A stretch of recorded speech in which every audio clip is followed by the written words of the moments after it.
नहीं, क्या बोला अभी आपने? सर मैं कह रहा हूँ कि कभी-कभी इसमें पोटेंशियल डिफरेंस चेंज होता है, इसी वजह से करंट चेंज होता है। इसमें पोटेंशियल देखो, रेजिस्टेंस तो कांस्टेंट है, रेजिस्टेंस तो कांस्टेंट रहने वाली है, पोटेंशियल डिफरेंस चेंज होता है, इस वजह से वो चेंज होती है।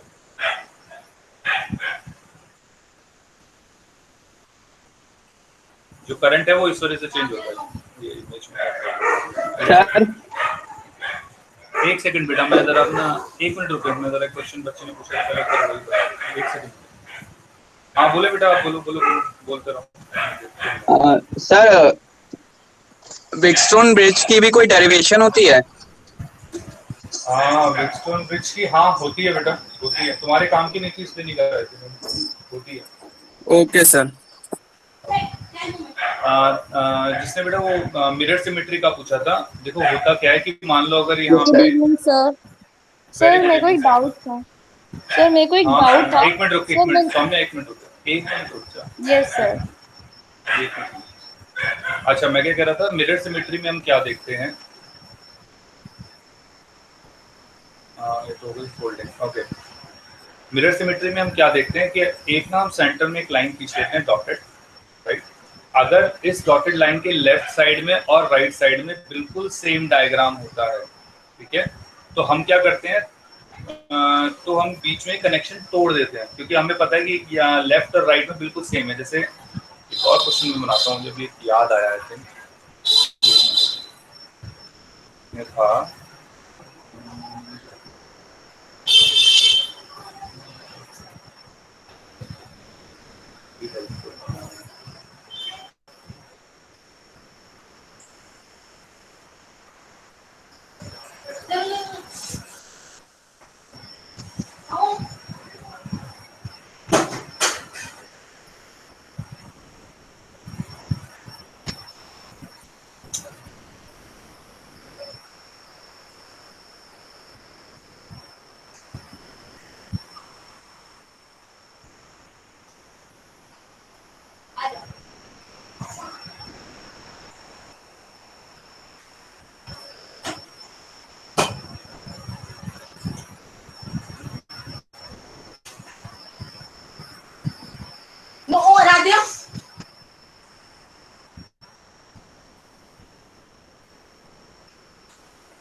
ओके, सभी की रेजिस्टेंस आ रहे हैं।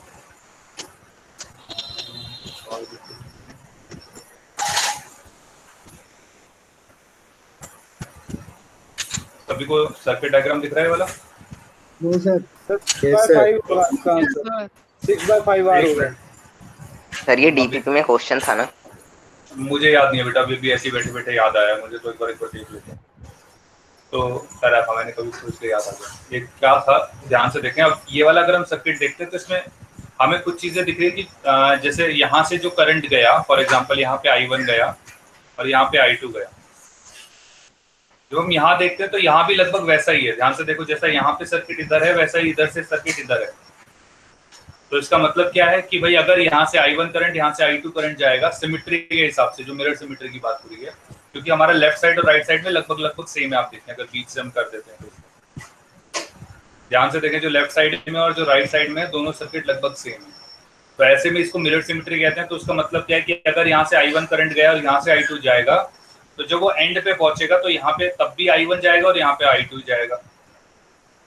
अगर ये चीज प्रोसेस सही है तो इसका मतलब क्या हो जाएगा कि यहाँ पे जो भी करंट यहाँ पे जाए, what ever it is, I3 मान सकते हैं उसको, तो वो करंट इधर नहीं जाएगा, सारा का सारा I3 इधर चला जाएगा। क्यों? क्योंकि जो करंट I2 यहाँ से आया था वैसा का वैसा वो I2 करंट इधर चला गया। तो इसका मतलब यहाँ से जो कॉन्टेक्ट है वो है ही नहीं, इट इज लाइक दिस। और इस क्वेश्चन को फिर हम इसकी, हाँ बेटा, तो वो क्यों नहीं जाएगा I3? मैं बता तो रहा हूँ कि सिमेट्री की वजह से नहीं जाएगा, क्योंकि आप यहाँ बीच में खड़े होकर देखो, जो लेफ्ट साइड में सर्किट है वैसा ही सर्किट बिल्कुल राइट साइड में आपके, ये तो दिख रहा होगा। Yes sir.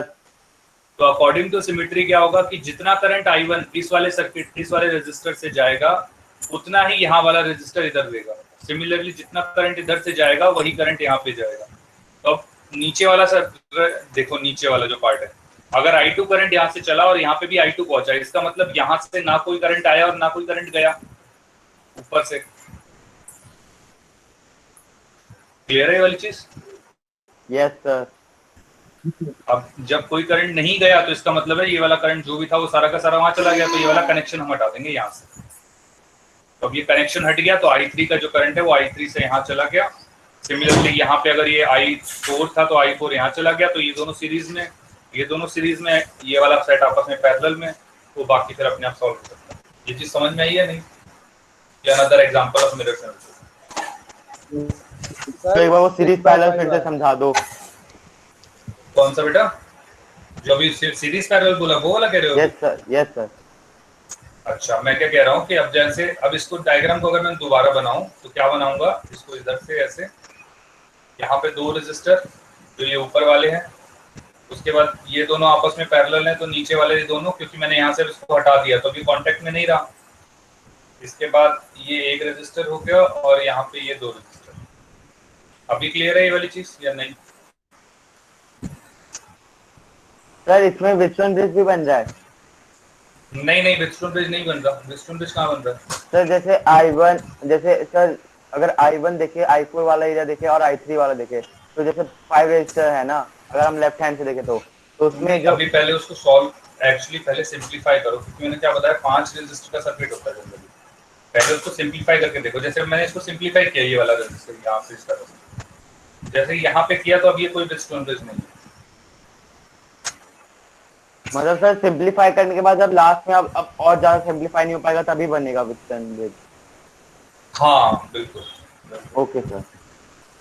ठीक है, अब जैसे इसको सॉल्व करोगे तो ये R सीरीज में 2R, ये भी R 2R, ये दोनों पैरेलल में तो R हो जाएगा, 2R तो R हो जाएगा, फिर R तो ये तीनों सीरीज में हो गए तो 3R हो जाएगा, और यहाँ पे ये 2R हो गया। तो इनको, ये दोनों को सॉल्व करेंगे तो 3 2 जा 6, तो 6R/5। किसी ने शायद यही बोला था। यस सर, मैंने बोला। हाँ बेटा बोलो। तो ये सभी को क्लियर है यहाँ तक? हाँ बेटा, सौम्य आप कुछ कह रहे थे आप? यस सर, मैंने ना एक्चुअली नेट हाँ। पे वर्क फंक्शन सर्च किया था क्योंकि वो डीपी पे भी था। तो सर उस वो तो मुझे समझ आ गया कि जो minimum amount of thermodynamic work जो करना पड़ता है कि इलेक्ट्रॉन को मूव करने के लिए।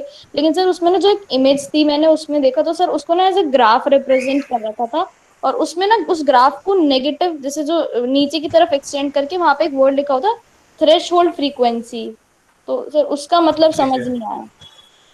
बेटा थ्रेशोल्ड फ्रीक्वेंसी अभी वैसे मैंने ध्यान नहीं है, लेकिन थोड़ा सा जो मुझे ध्यान है उसमें ये होता है थ्रेशोल्ड फ्रीक्वेंसी में कि फ्रीक्वेंसी ऐसी होती है जिसमें इलेक्ट्रॉन्स एक साथ बाहर निकलते हैं। लेकिन ये दूसरा केस है, मतलब ये किसी और चैप्टर से रिलेटेड है, इस वाले से रिलेटेड नहीं।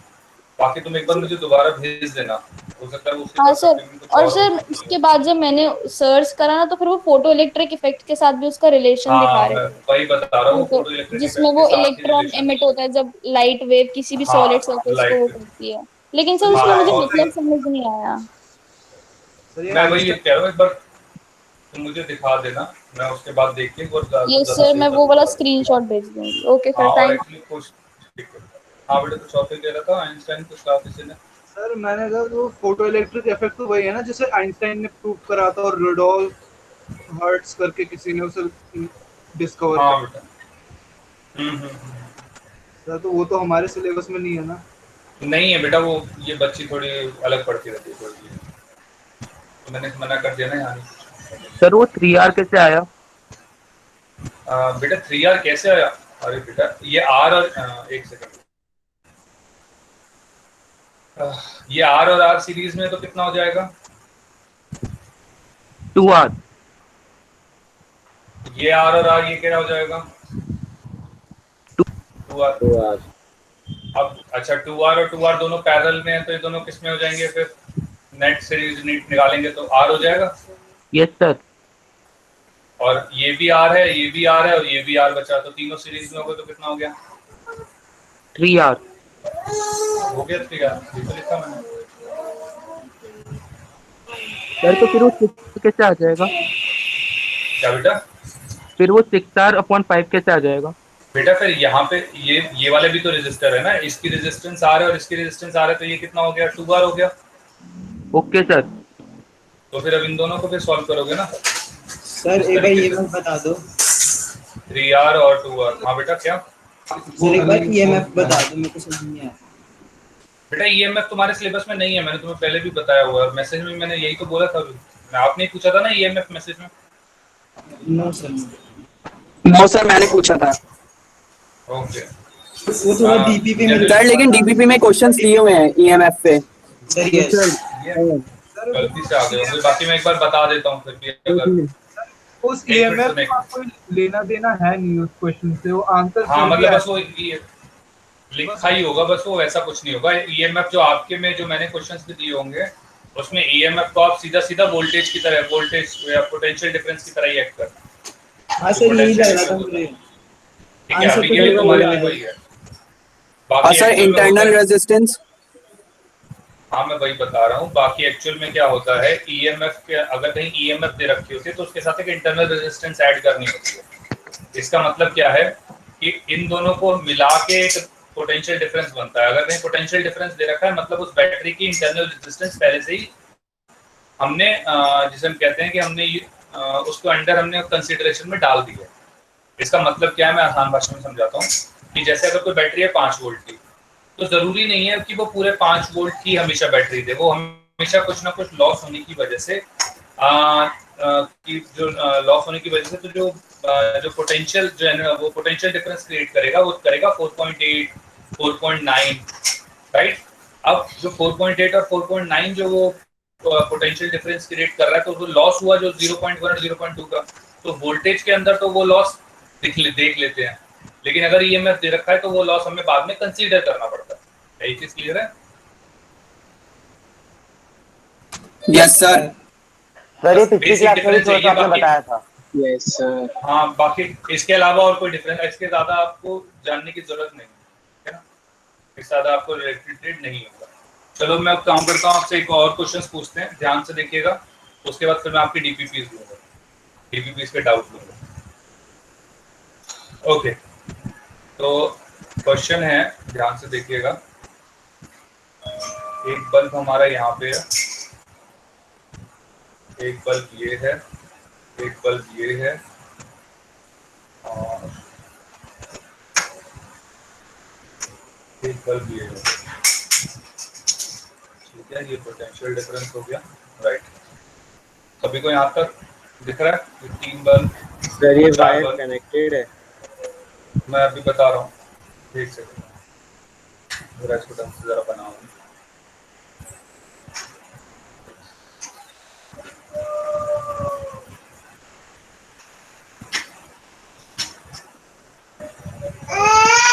ये सारी कनेक्टेड है। ये बल्ब 1 है, ये बल्ब से 2 है, ये 3 है और ये 4 है। इन बल्ब की ब्राइटनेस को अरेंज करना है कि कौन सबसे ज्यादा, मतलब in decreasing order of brightness, arrange them in decreasing order of brightness। Sir ये डीपीपी में ही था। हाँ बेटा, मैंने फिर भी अलग से लिखे हुए हैं जो बच्चों को थोड़ा कम समझ में आता है। चलिए बताइए, करके देखें, अगर नहीं हुआ हो तो, मतलब हो गया हो तो फिर करके दिखाएं, बाकी ट्राई करें अगर डीपीपी में किसी ने ट्राई नहीं किया।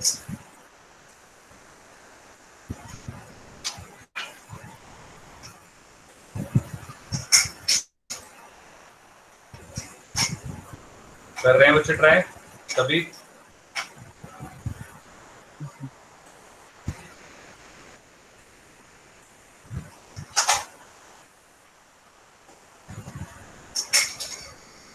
सबकी रेजिस्टेंस, सबकी रेटिंग जो है वो सबकी सेम है, ठीक है, सबकी रेटिंग सेम है, ये ध्यान रखना, किसी की रेटिंग अलग नहीं है।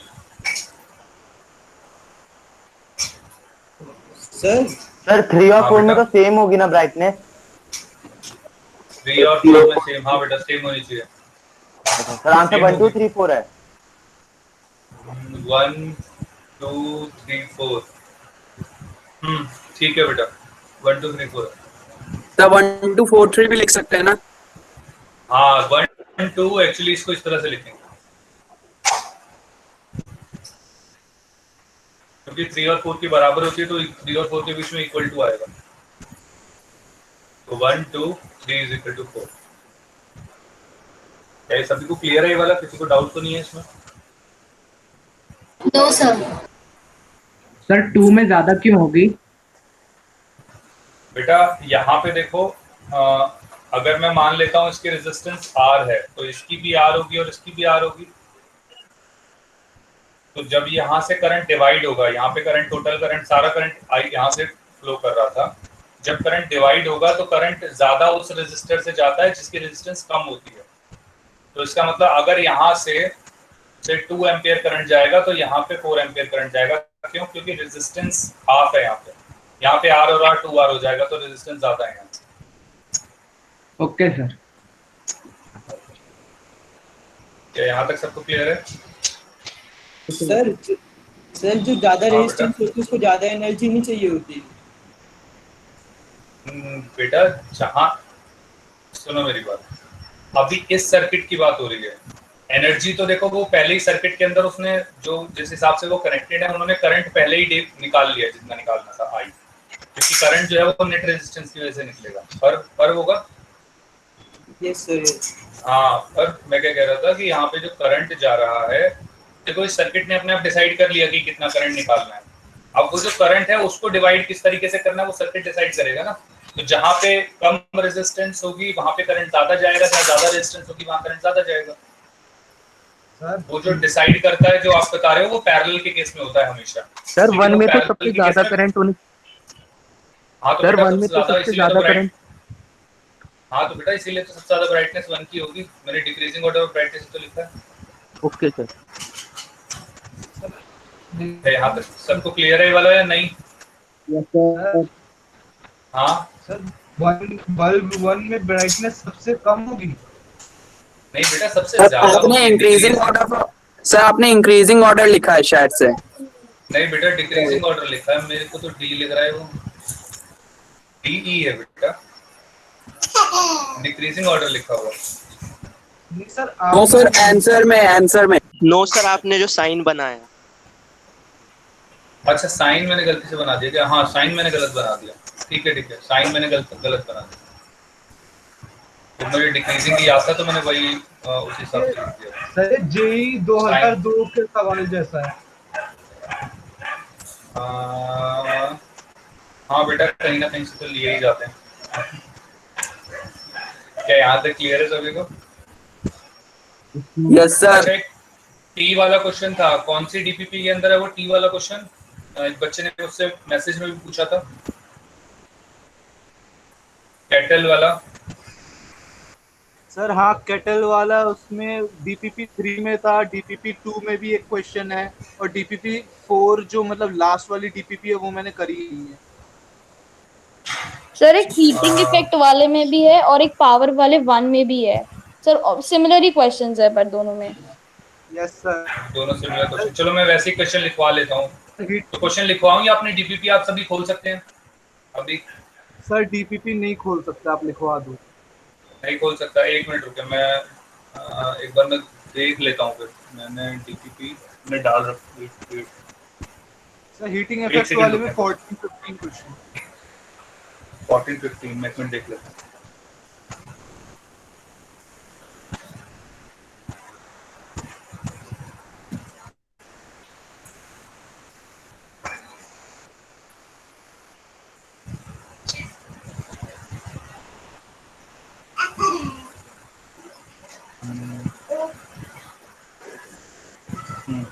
ये रहा 15 क्वेश्चन है। सभी क्वेश्चन को देख पा रहे हैं सभी question? Yes sir. Yes sir. Okay yes sir. Yes sir. पर ये ट्राई कर लें, अगर नहीं किया है तो एक बार ट्राई कर लें, नहीं तो मैं 2 मिनट में बताता हूँ आपको। ये हो गया वैसे सबसे? इसमें डाउट है? नहीं सर ये हो गया था इजीली। तेरा तो सौम्य हो जाएगा।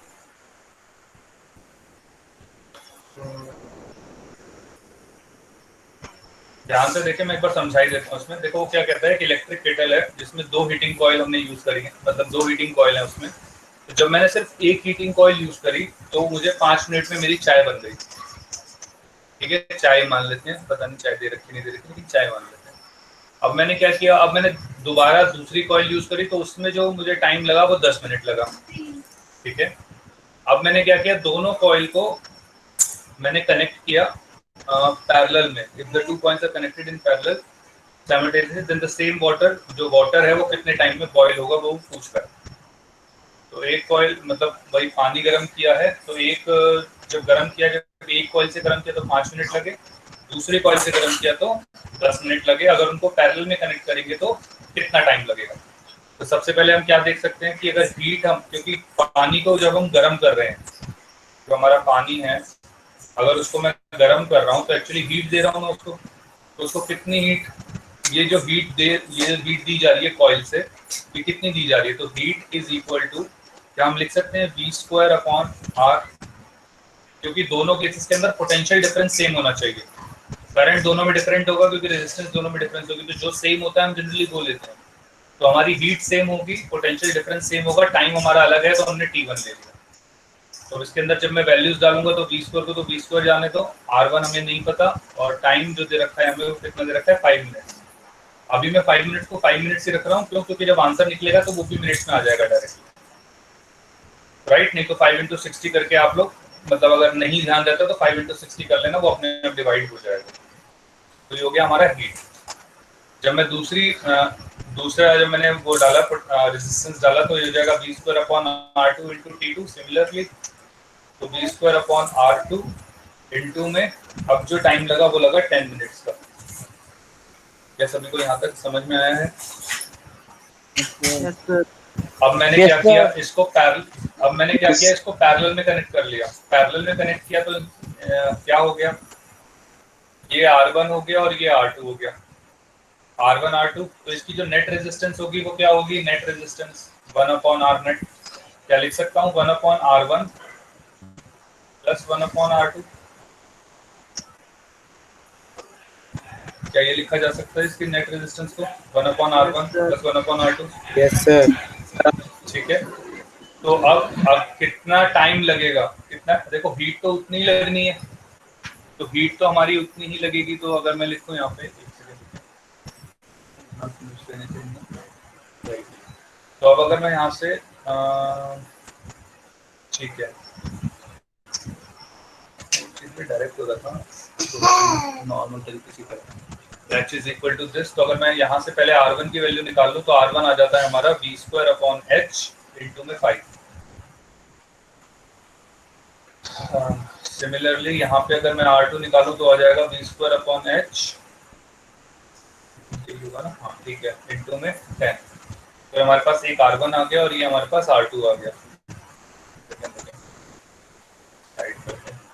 ठीक है, अब जो हीट चाय बनाने के लिए एक्चुअल में क्या चाहिए होगा, तो V²/R नेट चाहिए होगा, V²/R नेट।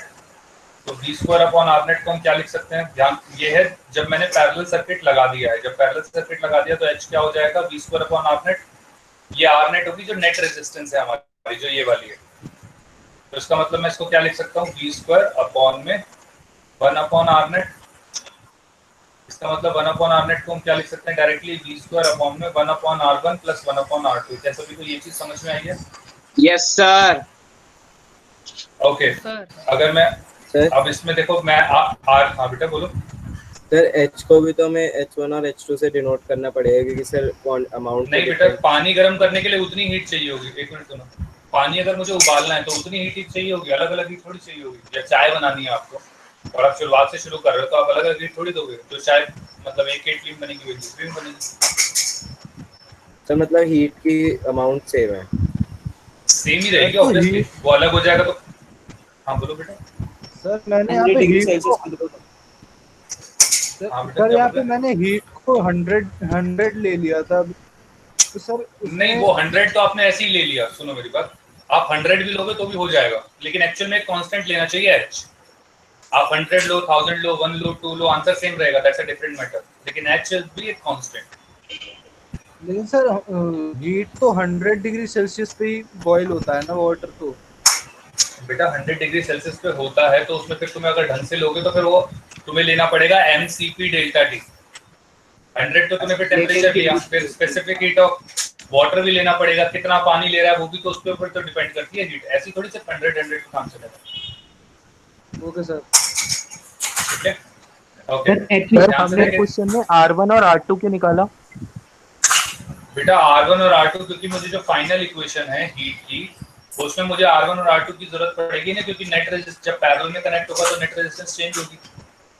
Okay sir. तो उसमें R1 और R2 की वैल्यू निकालनी पड़ेगी।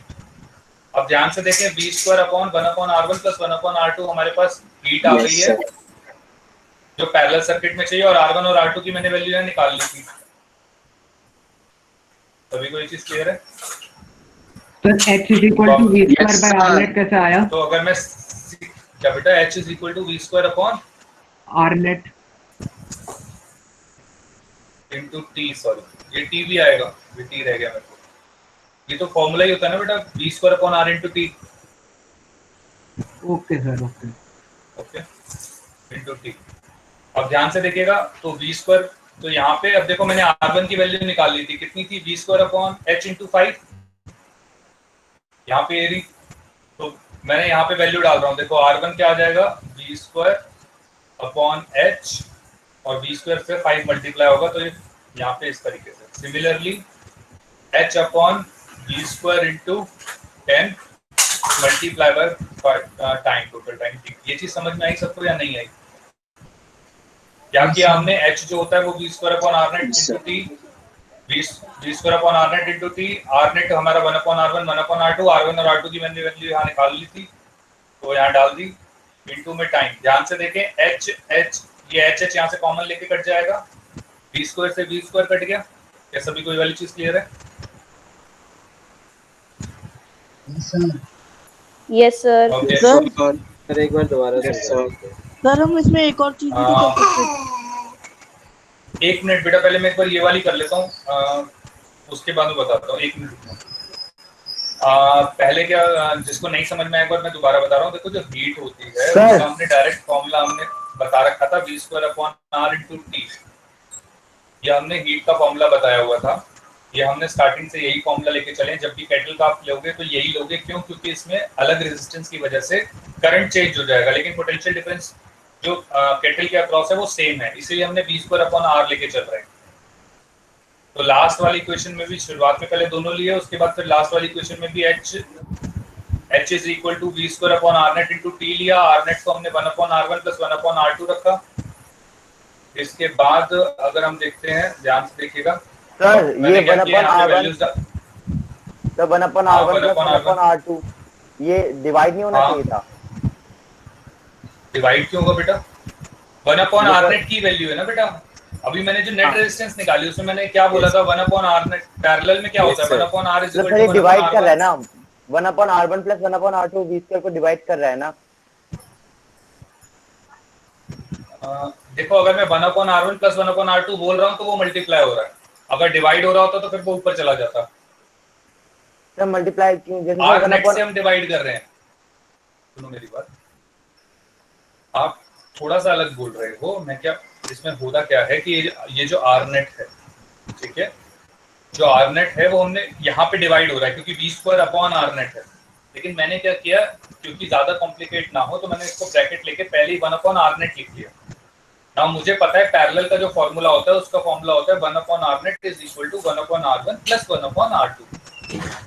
तो वही मैंने Rnet की जगह सीधा 1/R1 और 1/R2 रख दिया, और फिर R1 की वैल्यू जो हमने यहाँ निकाली थी वो डाल दी। क्लियर है अभी? सर समझ में आ गया। Yes sir. आप जो एक्चुअली 1/R1 को आप डिवाइड करने को बोल रहे हो ना, तो एक्चुअली R1 सबसे ऊपर चला जाके मल्टीप्लाई हो जाएगा, वहां थोड़ी दिक्कत है। तो यहाँ से अब सारी H से H कॉमन लेके कट जाएगा, v² नीचे से कॉमन लेके कट जाएगा, तो बचेगा क्या, 1 = 1/5 + 1/10 इनटू में टोटल टाइम t। यहाँ पे इसको सॉल्व कर लेते हैं तो ये आ जाएगा 15/50 इनटू में टाइम। ये टाइम दूसरी साइड चला जाएगा, = 1 मतलब, ठीक है। तो अब इसको सॉल्व करेंगे तो टाइम क्या आ जाएगा डायरेक्टली, 50/15। तो 5 से करेंगे, 5 3 और 10 तो 10/3 मिनट्स। क्या सभी को ये वाली चीज क्लियर है? Yes sir. Okay yes sir. अब इस वाले डीपीपी में किसी को डाउट हो तो बताएं। 7th डीपीपी में किसी को डाउट है? हाँ बेटा बोले। सर नीचे 50 कैसे आ गया? बेटा एलसीएम लोगे ना तो 10 आएगा ना सर? बेटा, ऊपर भी मैंने 5 और 10 लिख लिया ना। अगर आप वैसे 10 मतलब मैं जनरली क्या करता हूँ, बड़ी बड़ी वैल्यूज लेके सीधी ऐड कर लेता हूँ। ऊपर भी तो फिर मैंने अलग किया है ना। आया समझ में या नहीं? सर 9th डीपीपी में एक डाउट है।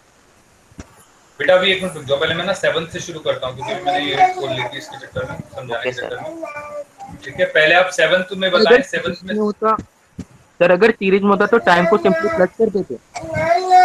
हाँ, अगर सीरीज में होता तो टाइम को सिंपली प्लस कर देते। तो इसमें हम डायरेक्टली क्या करते हैं कि अगर इस तरीके से अगर सवाल आते हैं तो अगर सीरीज में हो तो अगर जैसे 5 मिनट्स और 10 मिनट्स इसमें दे रखा था तो दोनों को ऐड कर दो तो सीरीज का आंसर आएगा, तो 22 to 15। और अगर पैरेलल में दे रखा है तो इनको जैसे रेजिस्टर्स को हम पैरेलल में ऐड करते हैं वैसे ऐड करके तो आपका जो नेट आंसर आएगा वो पैरेलल के केस में आ जाएगा। सर सिली मिस्टेक्स को अवॉइड कैसे करें? एक मिनट, क्या कह रहे हैं सीरीज को बेटा? सर सिली मिस्टेक्स को अवॉइड कैसे करें सर? बेटा वो तो प्रैक्टिस से होंगी, वो ऐसे नहीं होंगी। वो प्रैक्टिस जितना करोगे ना, अपनी कमियां जितना एक बार जॉट डाउन कर लोगे, कोई सवाल गलत होता है तो उसको एनालाइज करोगे क्यों गलत हुआ है, उसमें थोड़ा टाइम देना होता है, लेकिन वो खुद कर प्रैक्टिस से सीख सकते हो और कोई तरीका नहीं।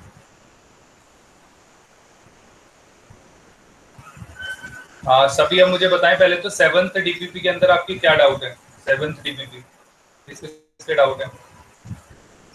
Sir question number 7 19th question number 7। एक मिनट, क्वेश्चन नंबर 7 से पहले किसी को डाउट है क्या उसमें? No sir. No sir. No sir. ठीक है सर एक बार फिफ्थ भी बता दो। फिफ्थ? यस सर, उसका थोड़ा सा डाउट हो रहा है। ठीक है, ध्यान से देखें। अब अगर मैं फिफ्थ को देखता हूँ, फिफ्थ क्वेश्चन आपके आ गई है, calculate the resistance between A and B point. आप इस डायग्राम को ध्यान से देखें तो ऊपर वाला जो ब्लॉक है वो आपको सभी को दिख रहा है कि व्हीटस्टोन ब्रिज बन रहा है, ऊपर वाला block? Yes sir. Yes sir. Yes sir. तो अगर ऊपर वाला व्हीटस्टोन ब्रिज बन रहा है तो उसको व्हीटस्टोन ब्रिज की तरह सॉल्व कर लेते हैं पहले। तो पहले एक बार मैं बना देता हूँ व्हीटस्टोन की तरह, ताकि थोड़ा सा आपको असेंबलेज हो जाए, मतलब सिमिलर थोड़ा लगे आपको। ये था, ये एक्चुअली डायग्राम कुछ इस तरीके से। अब ध्यान से देखें, ये ऊपर 10 नीचे 10, सारी 10 है एक्चुअली। तो नेट रेजिस्टेंस मैंने कैसे बताया था कि भाई ये वाला तो काम ही नहीं करता, ठीक है, ऊपर वाले सीरीज में, नीचे वाले सीरीज में और फिर आपस में वो पैरेलल में। तो 10 और 10 सीरीज में तो 20 हो जाएगा, नीचे वाले सीरीज में तो 20 हो जाएगा और 20 पैरेलल में तो 10 आ जाएगा। क्या ये सबको समझ में आता है? Yes sir. Yes sir. तो अब क्या हो गया, दो रेजिस्टर बन गए हमारे, एक नीचे और एक ऊपर। ये वाला 10 हो गया और ये वाला 40 हो गया, ठीक है। अब 40 और 10 आपस में किस में है? पैरेलल में। तो जब ये पैरेलल में तो क्या हो जाएगा, 10 × 40 अपॉन में 50। 0 से 0 कट गया, 5 2 आंसर आ गया 8 ओम आंसर आ गया। Yes sir. Okay sir. तो बेटा डाउट क्लियर हुआ आपका जिसने पूछा था? Yes sir. ओके बेटा, क्वेश्चन नंबर और कौन सा? 7 पूछा था अभी बच्ची ने। Yes sir. ओके बेटा, एक मिनट रुकिए, बोलता हूँ, एक सेकंड।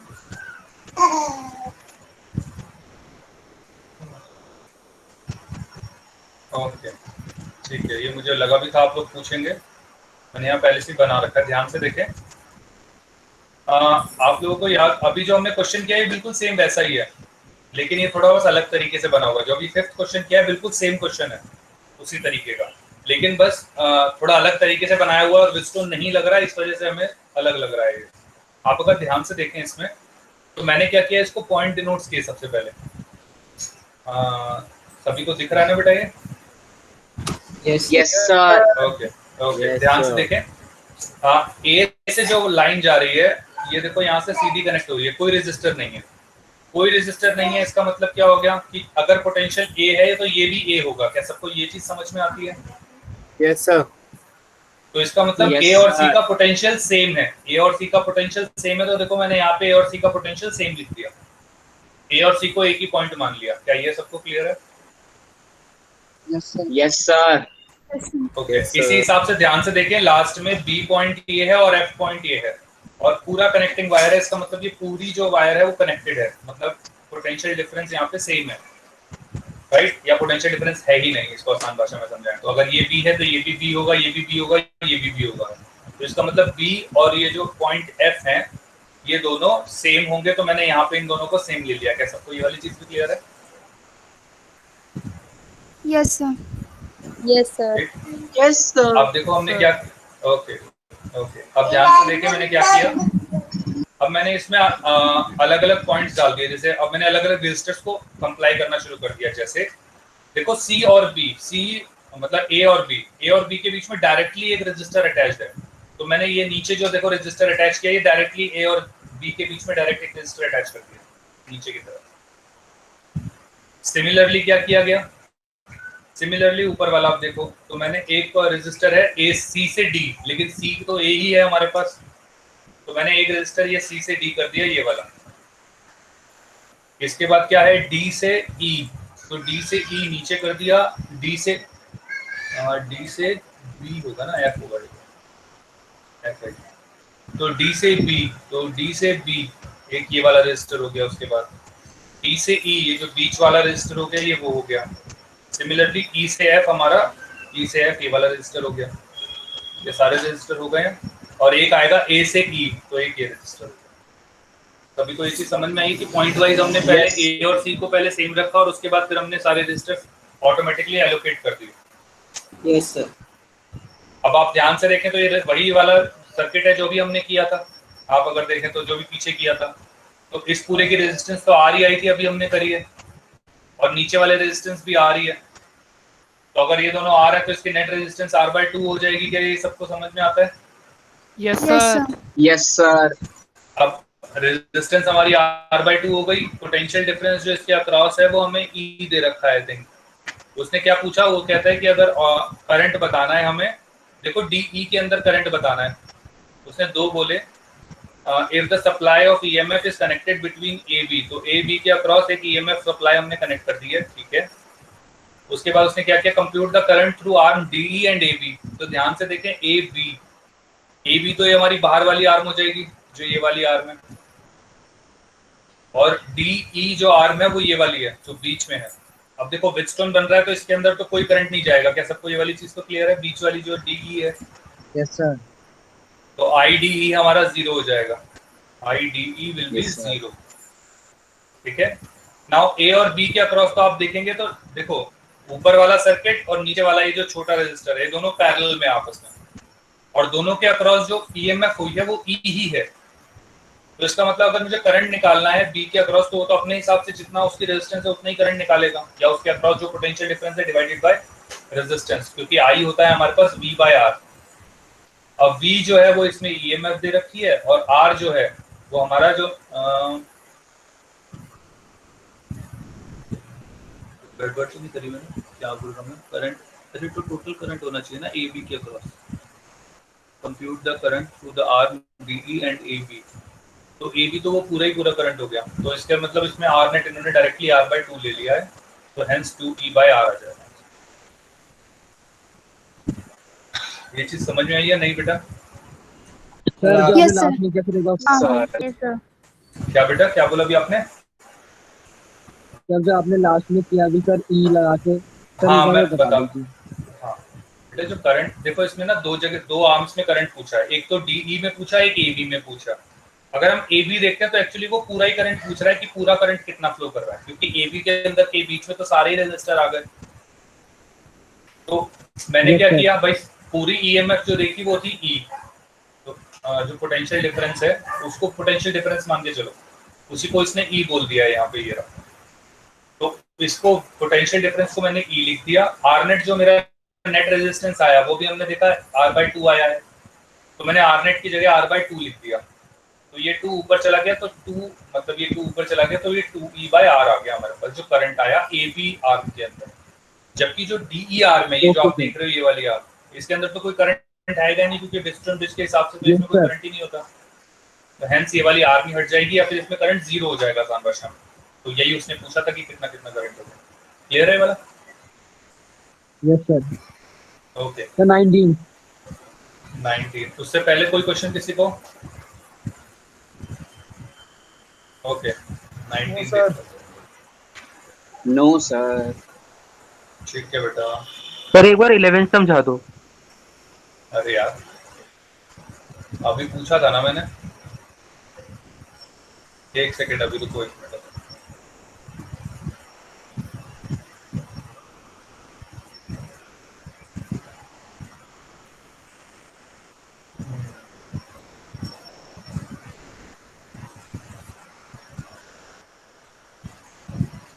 इलेवन, ठीक है, इसमें क्या दिक्कत आई, ध्यान से देखें। इसको हटा देते हैं, एक सेकेंड। फोल्डिंग सिमेट्री है। हाँ बेटा फोल्डिंग इसको दो पार्ट में लेके सॉल्व कर सकते हैं। दो पार्ट में कैसे बेटा? दोनों सिमेट्री, सर सिमेट्री वीटस्टोन सब लग जाएगा इसमें। हाँ सर, वीटस्टोन लगाएंगे सर ऊपर वाले पार्ट में। एक मिनट रुको, एक मिनट रुको, एक मिनट, अरे एक मिनट रुको, एक मिनट रुको। सबसे पहले क्या करें, देखो यहाँ पे फोल्डिंग सिमेट्री, तो सबसे पहले ये चीज समझ में आ रही है कि यहाँ पे इसके अक्रॉस फोल्डिंग सिमेट्री लगा सकते हैं, तो सबका सब ऊपर चला जाएगा। तो हेंस दोनों में बचेगा क्या, जो भी ऊपर 2r 2r 2r है वो सब r हो जाएगा। तो हेंस हम ये लिख सकते हैं, ये यहाँ पे ये तो ये r हो जाएगा, ये भी r हो जाएगा, ये भी r हो जाएगा, ये भी r है, ये स्मॉल r है, और ये भी r है। सभी को ये चीज क्लियर है? आफ्टर फोल्डिंग सिमेट्री ये हो जाएगा हमारे पास। yes, अब पूछा क्या है उसने, डिस्ट्रक्टिव रेजिस्टेंस, अब नेट रेजिस्टेंस पूछी है, तो वापस से देखो r into r, r into r, तो हमें पता लग गया व्हीटस्टोन ब्रिज है। व्हीटस्टोन ब्रिज है तो अपना इसको हटाया हमने, और 2r into 2 small r divided by 2r plus 2r, तो hence 2 कॉमन लेके कट जाएगा, तो 2r upon r into में capital R plus small r।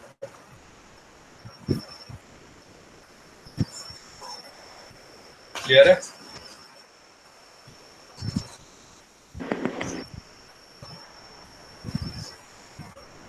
Yes sir. सभी कोई ओके। अब सर 19 इसके बाद देख एक बार लेते हैं 13 से भी बता देना।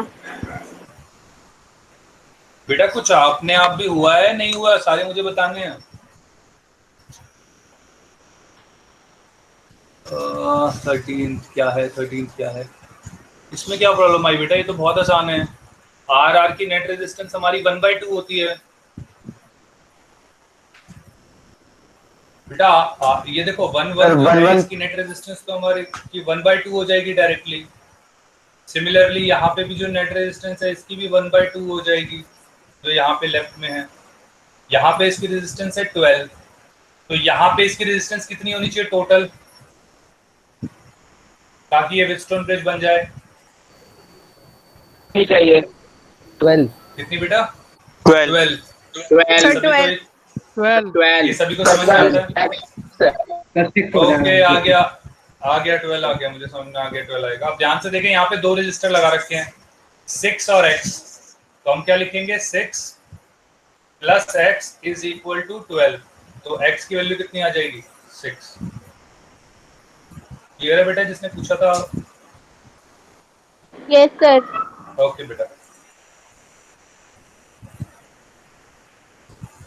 और देखते हैं क्वेश्चन नंबर। अब 19 पे पहुंच जाऊं मैं, और भी है कोई बीच में बता दें अभी?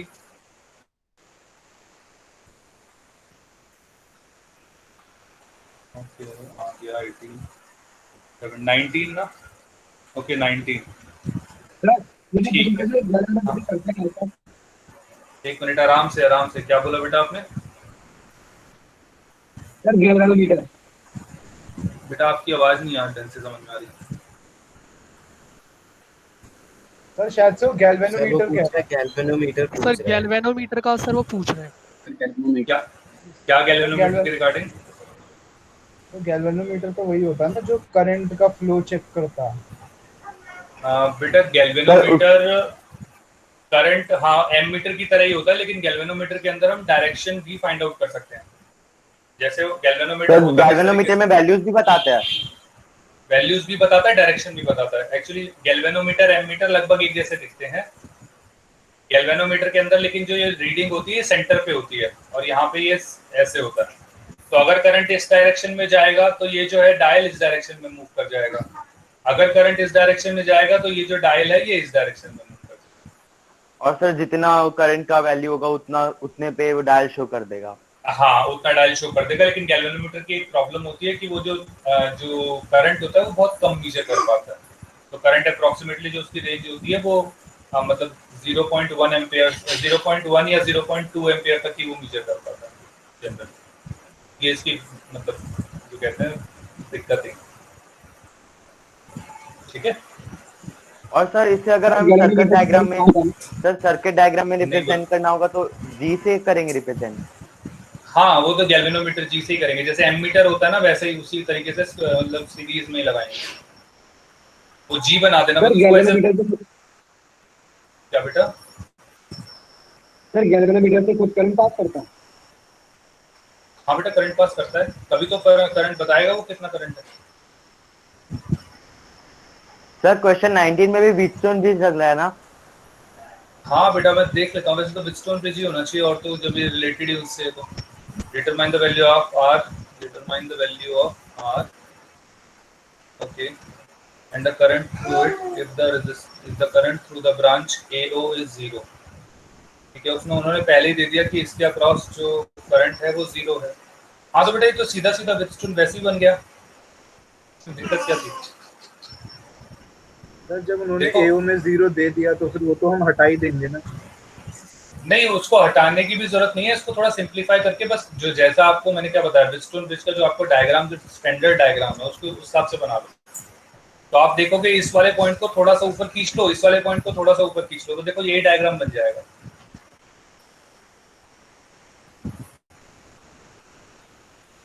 ये समझ में आया सभी को? Yes sir. और उसके आसपास देखो, उसके आगे क्या है, 2 एमीटर, 2 ओम का और रजिस्टर है, 2 ओम का और रजिस्टर, तो 2 ओम का ये रजिस्टर हो गया, और उसके अक्रॉस ये हमारे पास बैटरी हो गई जो 10 वोल्ट की बैटरी है। अब ध्यान से देखो, नेट रेजिस्टेंस क्या है, ये 1 है, ये 4 है, ये 1.5 है, ये 1 है, ये 4 है, ये 1.5 है, ये R है। तो ध्यान से देखो, मैंने व्हीटस्टोन ब्रिज में क्या होता है, R × 1 = 4 × 1.5, तो R हमारा 6 ओम आ जाएगा डायरेक्टली। ये चीज सबको क्लियर है?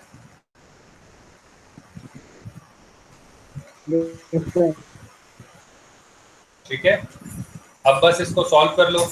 तो 1 और 1.5 सीरीज में हो गए, तो सीरीज में हो गए तो 2.5, 4 और 6 सीरीज में हो गए तो 10, तो नेट रेजिस्टेंस हमारी 2.5 × 10 डिवाइडेड बाय दोनों को ऐड करेंगे तो 12.5, 2.5 5 125 होता है, ये करेंगे तो 2 होता है। तो इस पूरे ये जो पूरा है हमारा, इसकी जो नेट रेजिस्टेंस आ गई वो 2 आ गई। ठीक है, अब ध्यान से देखें, 2 + 2 क्या 4 ओम हो जाएगा जो आर नेट होगा? Yes sir. यही पूछ रहा है ना वो, क्या पूछ रहा है, the current through the branch AO is 0, उसने बोल दिया, determine the resistance R and the current through it. अब इसी के अक्रॉस जो करंट निकालना है वो निकालना है। ठीक है, तो ओके, तो अब हमारे पास क्या हुआ, 4 ओम हमारा आर नेट आ गया, 4 ओम आर नेट आ गया हमारे पास 4 ओम। तो हमारा जो करंट होगा, जो टोटल करंट डेवलप होगा वो कितना होगा, 10/4, तो ये कितना आ जाएगा, 5/2। सभी को ये चीज तो क्लियर होगी? Yes sir. 10.5 हो गया ये। अब ध्यान से देखें, यहाँ पे जो हमारा करंट आया वो आया 5/2। अब इस सर्किट में ये तो हट ही गया, तो इसको अगर हम सिंप्लीफाई फॉर्म में बनाने की कोशिश करें, एक सेकंड रुको, मैं बना लेता हूँ। तो इसको मैं सिंप्लीफाइड वर्जन में बनाने की कोशिश करूँ तो ये कुछ इस तरीके से बनेगा।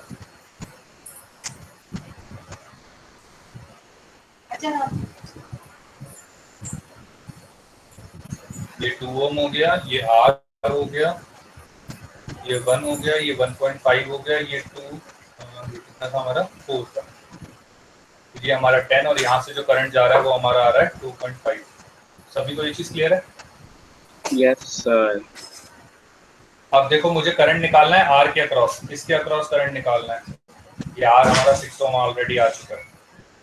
अब मुझे इसके अक्रॉस निकालना है, तो मैंने इसको मान लो I1 मान लिया, तो I1 किसके बराबर होगा, मैंने क्या बताया था, जो उसके ऑपोजिट में रेजिस्टेंस होती है, तो उसके ऑपोजिट में है 1 + 1.5 मतलब 2.5 डिवाइडेड बाय जो इनका दोनों का सम R1 + R2, इन दोनों को मिला के और इन नीचे को मिला के, तो ये आ जाएगा I think 12.5 multiply by total current कितना 2.5, तो यहाँ से ये आ जाएगा 5, इसको डिवाइड करेंगे तो आएगा 0.5।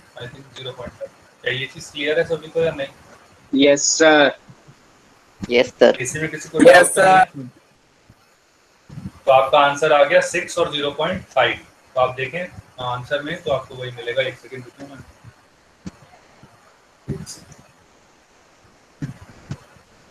टाइप कर रहा हूँ।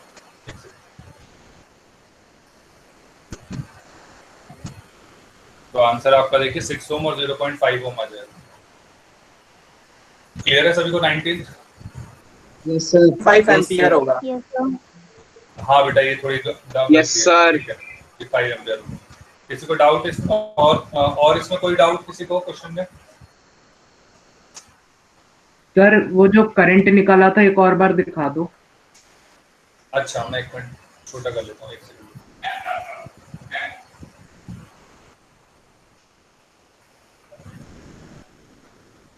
दिख रहा होगा अभी?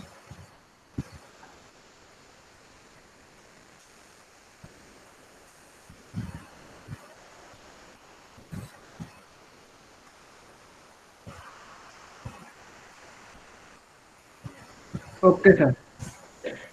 ओके, कोई और क्वेश्चन बेटा इसके अंदर आप लोगों का डाउट? ये डीपीपी खत्म? Sir question number 20। अब ये इसमें भी क्या डाउट आया बेटा? 3 resistor PQR of resistance 2 and unknown resistance S of 4 form the 4 arms of a Wheatstone circuit. What is the when a resistance of 6 ohm is connected in parallel to S, the bridge gets balanced. What will be the value of S?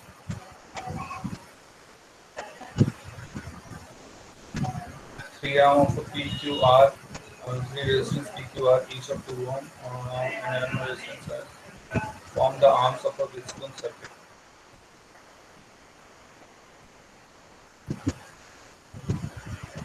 Okay. When a resistance of 6 ohm is connected in parallel to S,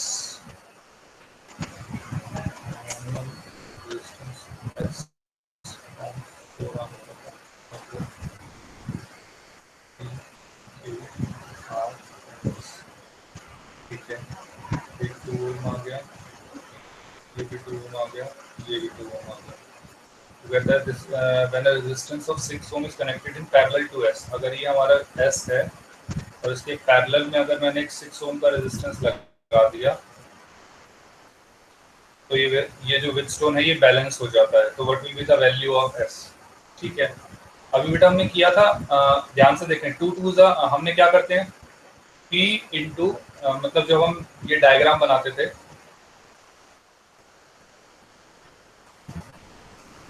इसको R1, इसको R2, इसको R3 और इसको R4, तो मैंने क्या बताया था, R1 × R3 कर दो और वो बराबर होगा R2 × R4 के। क्या ये सबको क्लियर है?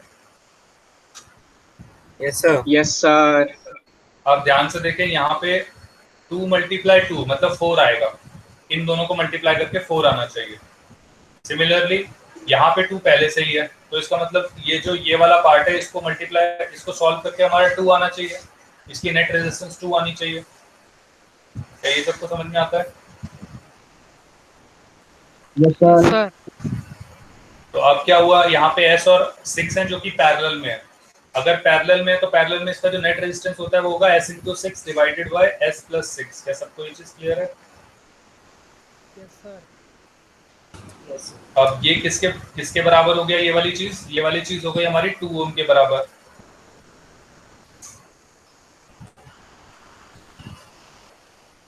ये वाली हो गई चीज हमारी 2 ओम के बराबर। अब इसको सॉल्व करना, ध्यान से देखिए, 2 से इसको काटेंगे तो 3 आ जाएगा, तो 3S = S + 6, S उधर जाके माइनस में, तो 2S, एक सेकेंड,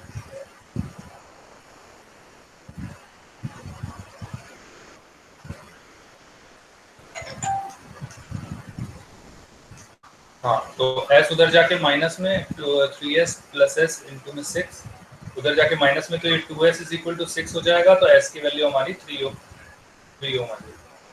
वही पूछा है। और वैसे भी अगर हम थोड़ा इतने क्वेश्चन हमने कर ही लिए हैं कि 6 और 3 ही 2 आता है, ये हमें डायरेक्ट भी पता है, तो अगर ओलंपियाड लेवल पे हो तो हम डायरेक्टली 3 आंसर कर क्या सकते हैं।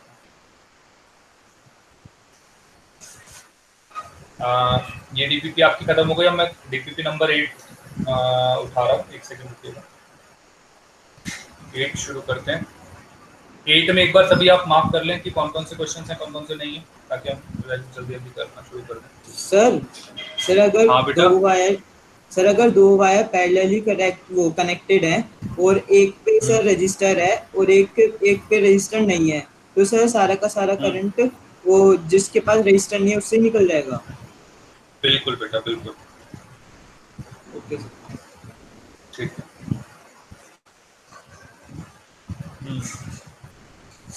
क्वेश्चन नंबर बताइए। डाउट 16 क्वेश्चन है इसके अंदर।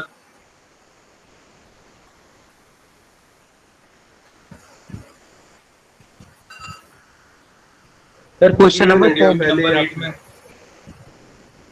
DPP number 8। अच्छा, पहले ले लिए वो वाले क्वेश्चन। कोई और किसी को अभी किसी ने बोला था? नंबर 1 का क्वेश्चन नंबर दीजिए बस। क्वेश्चन नंबर 5 और क्या बोला बेटा? किसी ने डीपीपी नंबर 1 बोला, किसी ने अभी? नहीं, डीपीपी नंबर 1H का क्वेश्चन नंबर 10। अभी पहले 5 1H मतलब 8 ही हो गई ना, G मतलब 8 ही तो हो गया, H सॉरी H मतलब 8 ही तो हो गया। तो वो अभी आएगा ना, 8 पे आएगा। पहले 5 देख लेते हैं। ओके, क्या कह रहा है वो? A heating coil is rated as 100 watt and 200 volt, cut into 2 identical parts। ठीक है, both parts are connected in parallel। ठीक है, सेम सोर्स लगा दिया, बहुत बढ़िया। Energy liberated. ध्यान से देखें बेटा। अब मुझे पता है सबसे पहले हीटिंग कॉइल की रेटिंग ये वाली है, तो इसकी नेट रेजिस्टेंस भी होगी। अगर मैं आर नेट निकालने लगा इसकी आर, तो आर कितना हो जाएगा? मैंने आपको लास्ट क्लास में बताया था, क्या v² अपॉन p हो जाएगा सर 400। क्लियर है? हाँ 400। Yes sir. अब ध्यान से देखें, वो कहता है इस वाली कॉइल को मैंने आधा काट दिया। अगर आधा काट दिया तो 2 वायर बचेंगी मेरे पास, एक 200 ओम की और एक 200 ओम की। ये सबको समझ में आता है क्यों? क्योंकि आर जो होता है डायरेक्टली प्रोपोर्शनल होता है लेंथ के। तो अगर मैंने आधी लेंथ कर दी तो रेजिस्टेंस भी आधी हो जाएगी। क्या सबको ये चीज क्लियर है? Yes sir. ओके, अब मैंने क्या किया, इसको पैरेलल में कनेक्ट कर दिया जैसा उसने कहा था, और पोटेंशियल डिफरेंस वही लगाया 200 वोल्ट का। तो 200 वोल्ट का मैंने पोटेंशियल डिफरेंस लगा दिया। अब इसकी रेजिस्टेंस है 200 ओम और इसकी भी रेजिस्टेंस 200 ओम। अब हम डायरेक्ट भी निकाल सकते हैं। डायरेक्ट कैसे? 100 ओम और 100 ओम की नेट रेजिस्टेंस क्या 100 ओम आ जाएगा इसकी नेट रेजिस्टेंस, आर नेट इस केस में। Yes sir. और जो हमारा पावर होगा, एनर्जी लगा लो या पावर लगा लो, सेम ही बात रहेगी, क्योंकि उसमें से टाइम सेम लेना पड़ेगा। तो हेंस क्या लेंगे? v² upon are. v² हमारा है 200 का होल स्क्वायर, तो 200 का होल स्क्वायर डिवाइडेड बाय 100। तो यहाँ पे आ जाएगा 200 मल्टीप्लाई 200 डिवाइडेड बाय 100। 0 से 0 कैंसिल हो गया, तो 400 आंसर आ गया हमारे पास। 400 वॉट। ये चीज क्लियर है? Yes sir. सॉरी, जूल मैंने बताया ना, वो सेम नहीं है। इसमें जूल पूछा तो इसमें जुलाई की एनर्जी लिबरेटेड पूछी है पर सेकंड। उसने पर सेकंड पहले ही बोल दिया, तो इसलिए हमने जूल लगा दिया। अगर यहाँ पे ये पर सेकंड ना बोलता तो फिर हम वॉट लगाते। 10th क्वेश्चन बेटा, 10th क्वेश्चन पूछा था। Yes sir. मैं 10th पे जाता हूँ। ओके,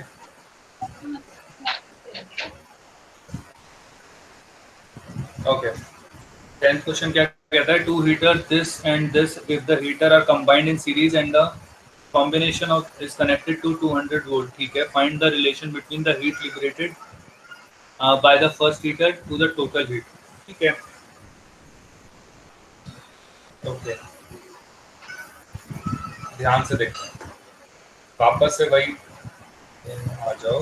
हाँ ठीक है, देखो कहता है two heaters are marked with 200 volt and 300 volt and 200 volt 600 volt. ठीक है, if the heater are combined in series, तो अब इन दोनों को हमने सीरीज में कर दिया।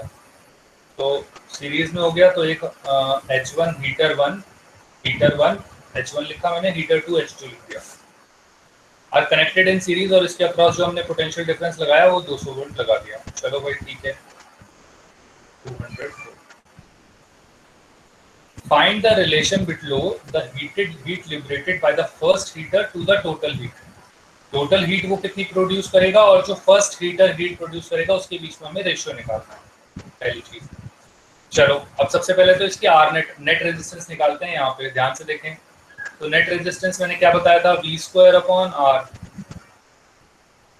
V स्क्वायर कितना है, 200 का होल स्क्वायर, मतलब 400 इंटू 100 डिवाइडेड बाय जो पावर है हमारी, सॉरी ये R है तो नीचे P होगा, तो नीचे आएगा 300, तो 0 से 0, तो ये हमारा आ जाएगा 400/3। क्या सभी को ये चीज क्लियर है? R1 की 400/3, तो यहाँ पे हमारा जो R1 आ गया वो आ गया 400 by. Sir V square 400 into 100 कैसे हुआ? बेटा 200 का होल स्क्वायर था ना, तो 2 को मैंने 2 बार 2 को 2 जा 4 कर दिया, उसे 400 लिख लिया, मल्टीप्लाई 100 कर दिया। ओके सर, क्लियर है? ओके। अगला क्या है दूसरा, ध्यान से देखें। दूसरा है 200 और 600 वोल्ट, तो वापस से सेम 200 मल्टीप्लाई 200 डिवाइडेड बाय 600, तो 0 से 0, 0 से 0, ये आ जाएगा हमारा, और क्या होगा, ये 100 रह जाएगा और ये 3 रह जाएगा, तो हमारे पास जो R2 आ जाएगा ये आ जाएगा 100/3। क्या सभी को ये वाली चीज भी क्लियर है? Yes sir. तो 2 रेजिस्टर हमारे पास आ गए। अब इनकी नेट रेजिस्टेंस क्या होगी, तो नेट रेजिस्टेंस दोनों सीरीज में है, तो R1 प्लस R2 हमारी नेट रेजिस्टेंस होगी, तो ये हो जाएगा हमारे पास 500/3। This is R net. तो आर नेट आ गया, तो मेरे पास करंट हम निकाल सकते हैं। करंट क्या होगा, V upon R net. Sir R2 200/3 है। 200 है, अच्छा यहाँ पे भी 2 है, ठीक है बेटा, 200/3 है, माय करेक्शन। तो 400 प्लस 200 यहाँ पे तो सीधा 600 हो जाएगा, 600 तो मतलब डायरेक्टली 200 ही आ जाएगा। सभी को ये चीज क्लियर है? Yes sir. ओके। तो अब मैंने क्या किया, वोल्टेज देखो यहाँ पे वोल्टेज है 200 वोल्ट, तो 200 वोल्ट डिवाइडेड बाय रेजिस्टेंस भी हमारी डायरेक्ट 200 ही आ गई, तो जो टोटल करंट डेवलप हुआ वो 1 एम्पियर हुआ, तो मतलब 1 एम्पियर करंट जाएगा यहाँ पे। सिमिलरली 1 एम्पियर करंट यहाँ पे भी जाएगा और 1 एम्पियर करंट यहाँ पे भी जाएगा। क्या सबको ये चीज क्लियर है? Yes sir. अब हमें क्या पूछा, heat liberated in 1 divided by heat liberated total. एक सेकेंड रुकें।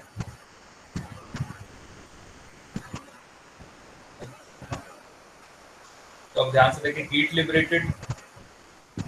लिबरेटेड पर सेकंड कितनी हो जाएगी, H is I square into R1। क्या सभी को ये वाली चीज समझ में आती है?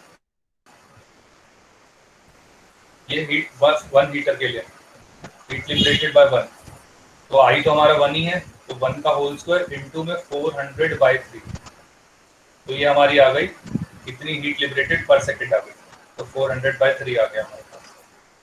नाउ हमने क्या किया, दूसरा रेजिस्टर, अब हमने क्या करना है, दोनों का ऐड करके बताना है, क्योंकि टोटल हीट ऐड करनी है। तो टोटल हीट के लिए तो हम डायरेक्ट भी निकाल सकते हैं। क्या होता है कि एक सेकेंड, पावर का जो फॉर्मूला होता है वो क्या होता है, V इंटू आई। मुझे पता है नेट रेजिस्टेंस हमारी सॉरी टोटल करंट जो फ्लो कर रहा है वो I कर रहा है, और जो पोटेंशियल डिफरेंस है वो 200 है, तो यहाँ से क्या मैं डायरेक्टली 200 लिख सकता हूँ। ये सबको समझ में आया या फिर मैं I स्क्वायर R करके बताऊँ? दोनों सेम बात है। सर एक बार फिर से समझा दो। ओके। देखो इसको 2 तरीके से कर सकते हैं। एक रेजिस्टर की हीट तो ये निकल गई हमारे पास, ये हमारे ये 1 के लिए। अब 2 के लिए भी हम डायरेक्ट इस तरह से निकाल सकते हैं कि H/T, इसमें क्या आ जाएगा, I square into R2। I square into R2, I हमारा वापस से 1 ही है, R हमारा है 200/3, तो हमारे पास ये 200/3 आ जाएगा। क्या ये सबको समझ में आया? ये तो आई थिंक सबको क्लियर होगा।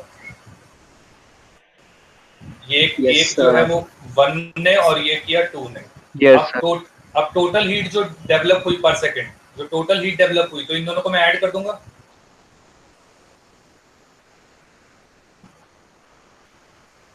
तो 400/3 प्लस 200/3 क्या वापस से 200 आ जाएगा?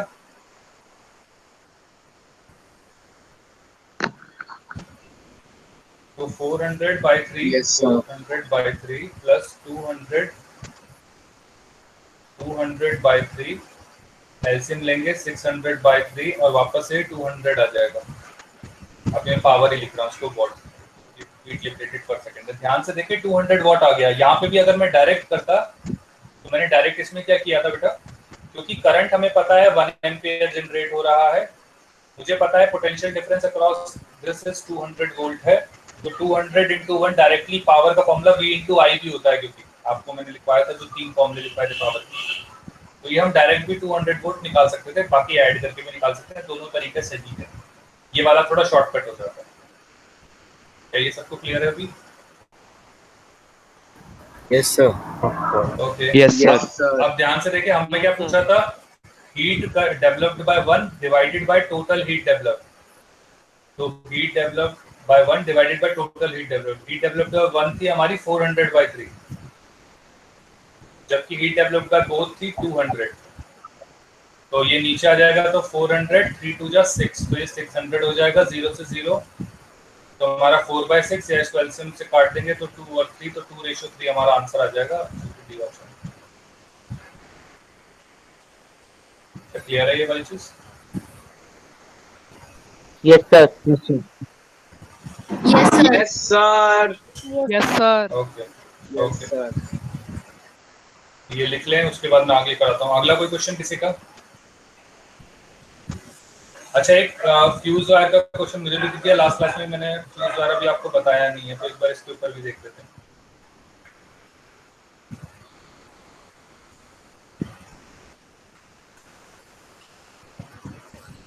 लिख लिया था सभी ने बेटा? मैंने हटा दिया है? Yes sir. ओके, देखो फ्यूज वायर क्या होती है, कभी भी किस घरों के अंदर आजकल तो हम मतलब फ्यूज वायर में होता क्या है कि जैसे कोई अप्लायंस है घर के अंदर, जैसे बिजली आ रही थी तो हम पहले ये फ्यूज वायर लगा के चलते हैं इस तरीके से, और यहाँ पे हमारा जो भी अप्लायंस होगा वो रहता है। तो इसमें करते क्या है, होता क्या है कि जब करंट फ्लो करता है तो हमारा ये जो फ्यूज वायर होती है, इस वायर की अपनी एक रेटिंग होती है। वायर की जो होती है रेटिंग होती है, ये रेटिंग होती है 1 एम्पियर 2 एम्पियर 3 एम्पियर, इस तरीके से रेटिंग होती है। एम्पियर्स के अंदर रेटिंग होती है वायर, फ्यूज वायर की जो रेटिंग होती है, rating of fuse wire, rating 1 ampere 2 ampere 3 ampere. इसका मतलब क्या है, अगर 1 एम्पियर रेटिंग है तो इसका मतलब होता है कि इस वायर के अक्रॉस 1 एम्पियर तक तो आराम से फ्लो कर सकता है, लेकिन अगर 1 एम्पियर से ज्यादा करंट फ्लो करेगा तो ये वायर पिघल जाएगी।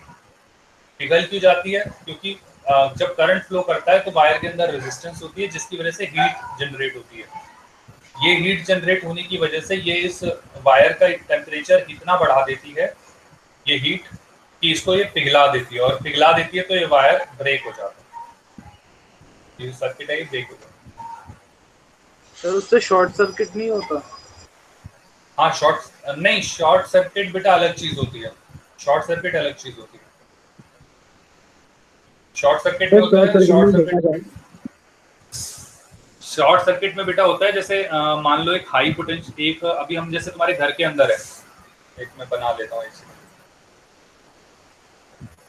ये एक हाई पोटेंशियल वायर है जिससे ये वाली रेड वाली और ब्लैक वाली आपकी जो हमारी न्यूट्रल वायर होती है, और बीच में ये हमारा रेजिस्टर, ठीक है। जब ये रेड वाली वायर डायरेक्ट कांटेक्ट में आ जाए इस ब्लैक वाली वायर के, तो इसे कहते हैं शॉर्ट सर्किट। इससे आग हुआ क्या? लगती है? हाँ, मैं वही बता रहा हूँ ना। अब इससे हुआ क्या कि ये रेजिस्टेंस जो है, ये रेजिस्टेंस बीच में नहीं आया, मतलब रेजिस्टेंस ये वाला खत्म हो गया क्योंकि डायरेक्ट ज्वाइन हो गए। अब जब डायरेक्ट ज्वाइन हो गए तो अब जो करंट फ्लो करता है वो करंट का फॉर्मूला होता है V/R। किसी भी सर्किट में करंट जो फ्लो करता है। अब ध्यान से देखें, दोनों वायर की जो रेजिस्टेंस है वो नेग्लिजिबल है। क्या सबको ये चीज समझ में आती है? क्योंकि हम कनेक्टिंग वायर की जो रेजिस्टेंस होती है वो 0 लेके चलते हैं। यस तो सर। इन दोनों वायर की जो रेजिस्टेंस है वो नेग्लिजिबल है, मान के। ओके बेटा, ओके। अगर प्रॉब्लम हो तो जनरली बता दिया करो, जब मैं पूछूं ना तो क्या किया करो, अगर आ गया समझ में तो कुछ मत बोला करो, नहीं आया तो बोला करो, तो उससे डिस्टर्बेंस कम हो। ओके, तो आई होता है V upon R. V upon R मतलब अब जो करंट इस सर्किट में फ्लो करेगा ये आर रेजिस्टेंस डिसाइड करेगा, लेकिन जो हमारे बड़ी रेजिस्टेंस थी ये वाली आर, ये चली गई है क्योंकि हमारा डायरेक्ट वायर कनेक्ट हो गया। जब ये वायर डायरेक्ट कनेक्ट हो गया इसका मतलब ये जो रेजिस्टेंस है ये बहुत कम हो गया। मान के चलो 1 मिली एम्पियर, 1 मिली एम्पियर हुआ, तो इसका मतलब क्या है कि मान लो 220 वोल्ट का तुम्हारे घर में पोटेंशियल डिफरेंस था, यहाँ पे जो करंट फ्लो किया वो रेजिस्टेंस जो फ्लो किया वो 0.001 हो गया। इतना होता नहीं है लेकिन अभी मैं उसमें मान रहा हूँ। अगर ये हो गया तो इसका मतलब देखो करंट जो होगा वो आपको कितना हो जाएगा, 220000। एक्चुअली में खतरनाक 1 एम्पियर करंट भी हमारे लिए वैसे खतरनाक होता है। बाकी मैं ये समझाना चाह रहा हूँ कि करंट बहुत ज्यादा बढ़ जाता है। जब करंट बहुत ज्यादा बढ़ जाएगा, एक सेकंड, जब करंट बहुत ज्यादा बढ़ जाएगा तो करंट बहुत ज्यादा बढ़ने की वजह से हीट लिबरेट करेगा, क्योंकि जूल्स फॉर्मूला होता है I²R। तो बहुत ज्यादा हीट लिबरेट होगी तो गर्म होगी वायर, और वायर गर्म होते ही आग लग जाएगी। तो ये जिसका क्वेश्चन था कि सर आग क्यों लगती है, वो इस वजह से लगती है। अब बेटा जिसने क्वेश्चन पूछा था वो क्या पूछ रहे थे, बताए सर। लेकिन जो हमारे घर में वायर है वो नॉन ओमिक मटेरियल की भी तो हो सकती है। उससे क्या कहना चाह रहे हैं बेटा, रेजिस्टेंस तो हर एक में होती है, चाहे ओमिक हो या चाहे नॉन ओमिक हो। नॉन ओमिक का मतलब जनरली, अच्छा आप उस हिसाब से कह रहे हैं बेटा, नॉन ओमिक हो ना हो रेजिस्टेंस तो कमी होगी, जो उसकी रेजिस्टेंस होगी उसी हिसाब से तो फ्लो करेगा। रेजिस्टेंस कम है तो करंट तो उसी हिसाब से डेवलप करेगा, चाहे वो ओमिक हो चाहे नॉन ओमिक हो। ये चीज समझ में आई बेटा, नहीं आई? Yes sir. भाई फॉर्मूला यही तो होगा कि ये वाला फॉर्मूला अप्लाई ना हो, नॉन ओमिक वाला फॉर्मूला अप्लाई होगा, लेकिन मोटा मोटा तो मतलब कितना वो फैक्टर इतना बड़ा थोड़ी होगा कि रेजिस्टेंस बहुत कम हो जाता है। ठीक है, ओके सर। और कोई डाउट किसी का? ओके, तो अब फ्यूज वायर की कुछ एक प्रॉपर्टी होती है जो हर जगह आती है, बस वो प्रॉपर्टी इंपॉर्टेंट है। तो फ्यूज, एक तो रेटिंग इसकी 1 एम्पियर, 2 एम्पियर, 3 एम्पियर होती है। दूसरा जो प्रॉपर्टी इसकी इंपॉर्टेंट है वो क्या है कि इसकी जो रेजिस्टेंस होती है वो बहुत ज्यादा होती है, और जो इसका मेल्टिंग पॉइंट होता है वो कम होता है। रेजिस्टेंस ज्यादा क्यों? ताकि जो करंट फ्लो करे उससे हीट ज्यादा प्रोड्यूस हो। और मेल्टिंग पॉइंट कम क्यों? मेल्टिंग पॉइंट कम इसलिए ताकि अगर हीट जैसे ही थोड़ी ज्यादा हुई वो पिघल जाए। क्या सभी कोई प्रॉपर्टी समझ में आई है फ्यूज वायर की? क्योंकि अगर वो पिघलेगा तो शॉर्ट सर्किट नहीं होगा, सॉरी सर्किट ब्रेक नहीं होगा, शॉर्ट सर्किट में सर्किट ब्रेक नहीं होगा। हाँ फ्यूज सीरीज में होगा ना डिवाइस के साथ?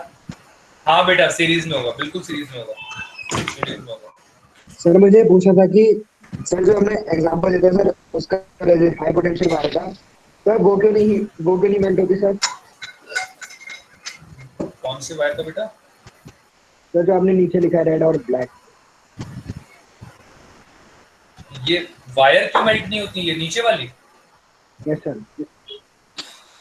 इनमें तो आग ही लग जाती है ना बेटा, इनका मेल्टिंग पॉइंट ज्यादा है, तो ये मेल्ट होने से पहले उनमें आग लग जाती है, क्योंकि इनके ऊपर प्लास्टिक भी होती है ना, तो वो आग पकड़ लेती है। सर बीटीपी में सर ऑप्शन गलत दिया हुआ था यहाँ पे। आवाज शोर कहाँ से आ रहा है? शोर कहाँ से आ रहा है? हाँ बेटा क्या कह रहे हैं? सर बीपीपी में ऑप्शन गलत दिया हुआ था, उसमें लिखा। तो बेटा अगर ऑप्शन गलत दिया हो तो वहाँ पे ना मार्क कर दिया करो। तो जनरली अगर एक आध क्वेश्चन में हो सकता है, अगर हो जाए तो वहाँ पे ना आपका कमेंट सेक्शन होगा, उस कमेंट सेक्शन में आप मार्क कर दिया करो कि यहाँ पे ऑप्शन गलत है। तो एक बार हम चेक कर लेंगे, हो सकता है वो गलत ना हो, सही हो, आपका गलत आ रहा हो, लेकिन हो सकता है कि गलत भी हो, तो फिर एक बार वो चेक हो जाएगा। ठीक है,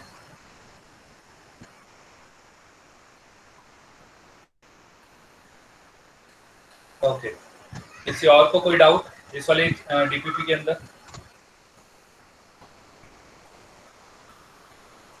सर क्वेश्चन नंबर 15।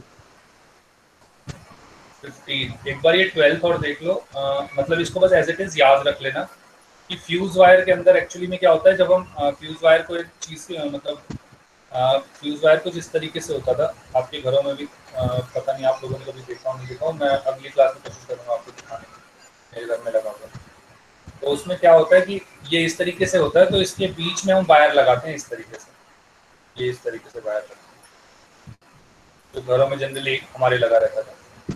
तो अब क्या होता है, ये जो हमारा 12th क्वेश्चन है, मैं 12th क्वेश्चन ले रहा हूँ इसलिए कि जो फ्यूज वायर होती है उसकी लेंथ ना मतलब वो नहीं होती, जरूरी नहीं होती, कितनी भी लेंथ तो कोई फर्क नहीं पड़ता, क्योंकि एक्चुअली उसका जो एरिया है उसके ऊपर डिपेंड करती है, जो कि रेडियस हो गया, मटेरियल के ऊपर डिपेंड करती है, और कितना करंट होता है उसके ऊपर डिपेंड करती है, उसकी लेंथ पे कोई डिपेंड नहीं करती। इसलिए यहाँ पे ये वाला क्वेश्चन मतलब दे रखा है what is the material of the fuse wire, तो उसकी लेंथ है। इसको एज इट इज अभी याद कर लेना, क्योंकि जो इक्वेशन डेराइव हो तुम्हारे मतलब सिलेबस की है नहीं।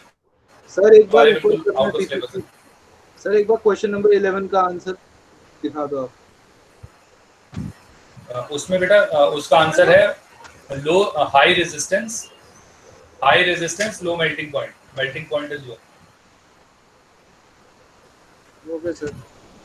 सर ठीक है, सर फ्यूज की लेंथ से हाँ? कोई फर्क नहीं पड़ता सर? मैं बता तो रहा हूँ बेटा, वो एक्चुअली वो उसकी पूरी इक्वेशन डेराइव वाली है, वो अभी तुम्हें समझ में नहीं आएगी। अभी बस मेरी बात मान लो कि वो हो जाता, मतलब लेंथ पे डिपेंड नहीं करता अभी तक। सर ऐसा हो सकता है ना कि अगर ज्यादा लंबी वायर हो तो पहले ही पिघल जाए उसका कुछ पार्ट और वो अलग हो जाए। यस नहीं, क्या बोला अभी आपने, दोबारा बोला बेटा। सर जैसे अगर हम ज्यादा लंबी वायर लगा दे फ्यूज में तो सर हो सकता है ना कि एक एंड तो गल जाए पहले ही और मेल्ट हो जाए और बाकी का वायर इंटैक्ट रहे बट अलग हो जाए सर्किट से। नहीं, एक्चुअली फ्लो तो उसी में से करेगा ना जो जो इसके बीच में पार्ट हो रहा है, तो काम तो फ्यूज वायर का वैसे भी वही होता है कि ब्रेक होना, तो वो तो कोई भी पार्ट करे उससे कोई फर्क नहीं पड़ेगा। आपकी बात ठीक इसलिए है, सर वो लेंथ पे practical डिपेंड है। नहीं करता, बस वो इसलिए सर लेंथ पे डिपेंड नहीं करता क्योंकि कोई सा depend भी नहीं करता। पार्ट मेल्ट हो जाएगा।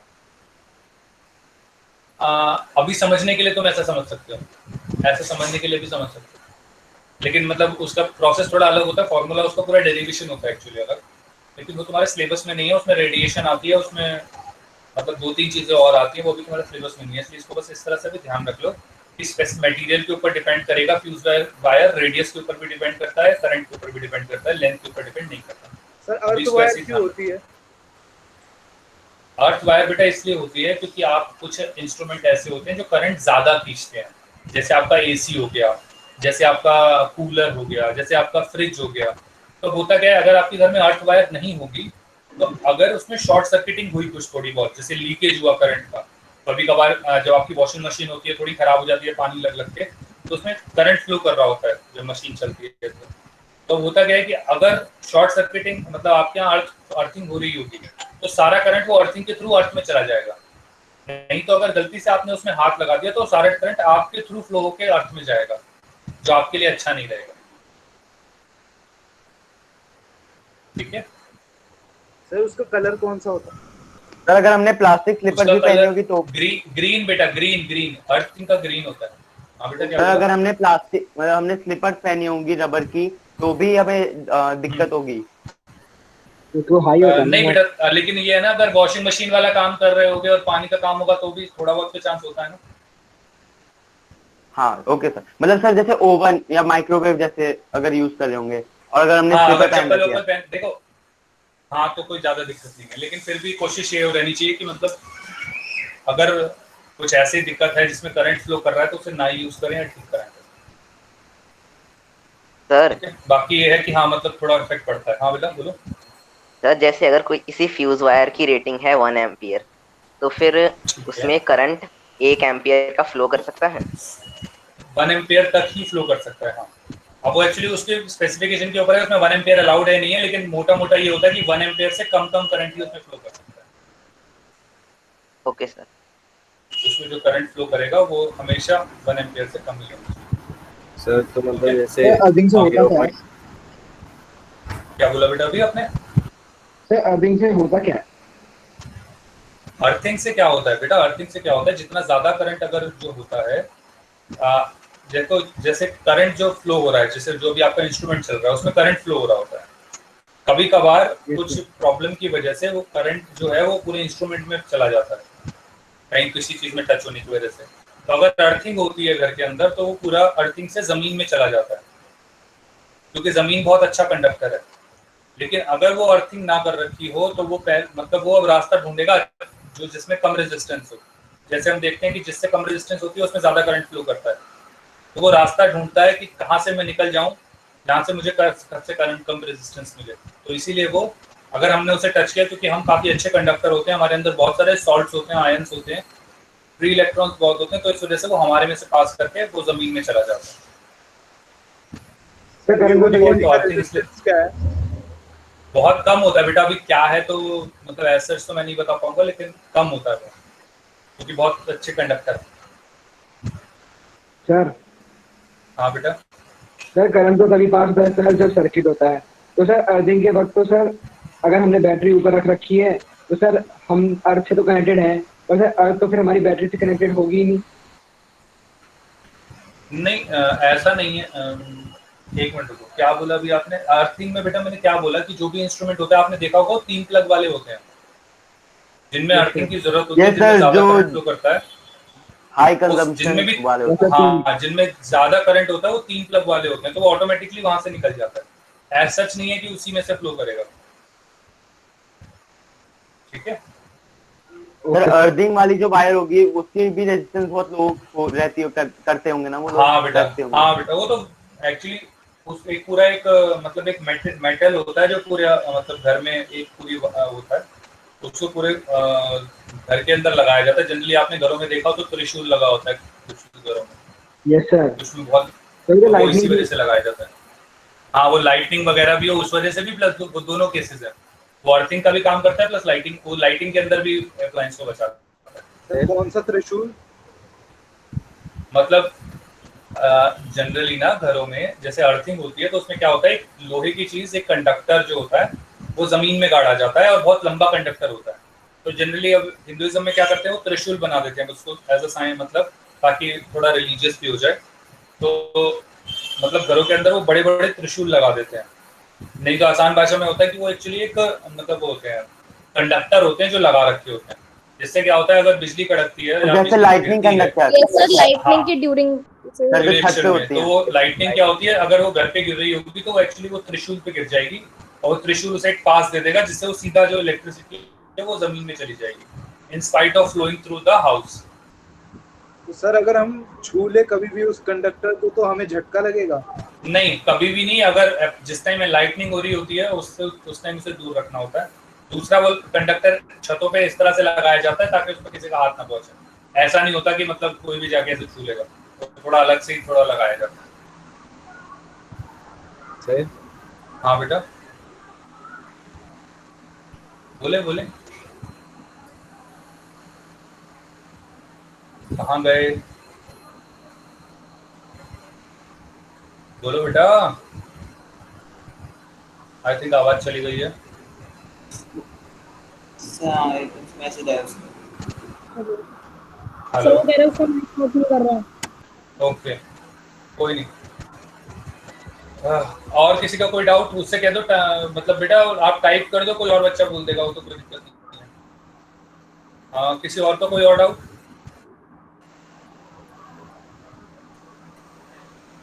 ओके अगली क्लास, इस वाली डीपीपी में कोई और डाउट है किसी का? क्वेश्चन 15 अगली क्लास।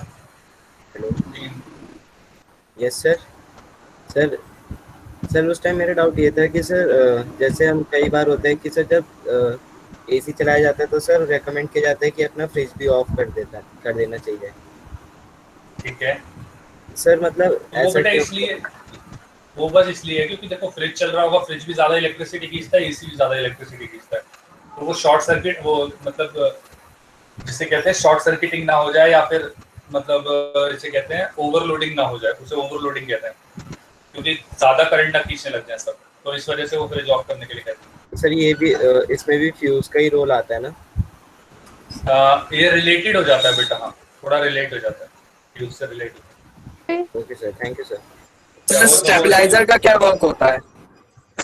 बेटा जो फ्यूज का होता है वही स्टेबलाइजर का एक्चुअली वर्क क्या होता है, जैसे जो बाहर से वोल्टेज आ रही है वो एक्चुअली चेंज हो रही है, जैसे होनी चाहिए 220 लेकिन वो वेरी करती है। कभी कभार जैसे गर्मियां बहुत ज्यादा होती है तो सब एसी चलाते हैं तो कभी कभार वो 180 तक भी पहुंच जाती है, ठीक है। और कभी कभार जब आपने देखा होगा कभी कभार लाइट बहुत ज्यादा हो जाती है तो वो 240 तक भी चली जाती है। तो इस वेरिएशन में अगर ज्यादा वेरी होता है इस तरीके से जो पोटेंशियल डिफरेंस है, तो आपका करंट वेरी होगा। करंट वेरी होगा तो इंस्ट्रूमेंट खराब होने की दिक्कत हो सकती है, जो इंस्ट्रूमेंट है वो हमारा खराब हो सकता है। इसलिए हम बीच में स्टेबलाइजर लगा देते हैं। तो स्टेबलाइजर क्या करता है, इस 180 को 240 को चेंज करके वो 200 से 210 से 230 के बीच में रखता है, ताकि वो जो वोल्टेज है वो स्टेबल रहे और इसके अंदर कैपेसिटर होता है। सर अगर 180 है तो एक्स्ट्रा कहाँ से लाएगा वो? बेटा वो यही तो स्टेबलाइजर काम करता है, वो अपना उसके अंदर जो सर्किट होते हैं वो इस तरीके से काम करता है कि अगर कम होती है तो ज्यादा कर देता है और ज्यादा होती है तो कम कर देता है। वो स्टेबलाइजर इसलिए है बेटा, पूरा सर्किट होता है, सिर्फ कैपेसिटर नहीं होता, और भी बहुत चीजें होती है। कैपेसिटर तो होता ही है, लेकिन कैपेसिटर तो हर चीज में होता है, लेकिन और भी बहुत चीजें होती है। ठीक है, और कोई किसी का सवाल? और बेटा 15 थे जिसने सवाल पूछा था, बेटा मैंने करा तो दिया 15 क्लास में स्टार्टिंग में कराया था। सर समझ में आ गया था वो। Okay okay. इसके अलावा और कोई क्वेश्चन किसी का? 16 ही रह गया शायद, उसके बाद तो 15 ही क्वेश्चन हैं। ओके, तो आई थिंक आज के लिए काफी हो गया। अगली क्लास में हम जो लास्ट 2 डीपीपी रह रहे हैं वो डिस्कस करेंगे, और मैं अगली क्लास में आपको एम मीटर और वोल्ट मीटर के बारे में बताऊंगा। ठीक है, उसका थोड़ा हाई क्लासेस का एक बार 11th या 12th में जो वोल्ट मीटर और एम मीटर के बारे में बताया जाता है, मैं थोड़ा वो आपको इंट्रोडक्शन दे दूंगा, ताकि आप लोगों को समझ में आए कि एक्चुअली में वो किस लिए लगाए जाते हैं, किस तरह से उसको सिर्फ पैरेलल में क्यों लगाया जाता है या सीरीज में क्यों लगाया जाता है। अगली क्लास में हम वो एक बार डिस्कस कर लेंगे। ठीक है सभी को? सर किरचॉफ्स लॉ बेटा मैंने बताया ना, किरचॉफ लॉ बेटा अभी टाइम ज्यादा नहीं है एक्चुअली, ऑनलाइन में ना समझाने में भी थोड़ा ज्यादा टाइम लगता है। अगर नॉर्मल क्लास होती तो एक बार शायद उसमें भी समझा देते, लेकिन इसमें टाइम थोड़ा ज्यादा लगेगा। तो अभी अगर मैं देख लूंगा, अगर एक्स्ट्रा टाइम होगा तो हम कर लेंगे, नहीं तो जो हमारा रेगुलर सिलेबस है ना वही कंप्लीट नहीं हो पाएगा। ठीक है बेटा? Okay sir. ओके सर, चलो आज के लिए मुझे लगता है क्लास एंड करते हैं। किसी और का कोई डाउट हो तो पूछ। Okay sir. बाकी जिसको जाना हो वो आज जा सकता है। Good night.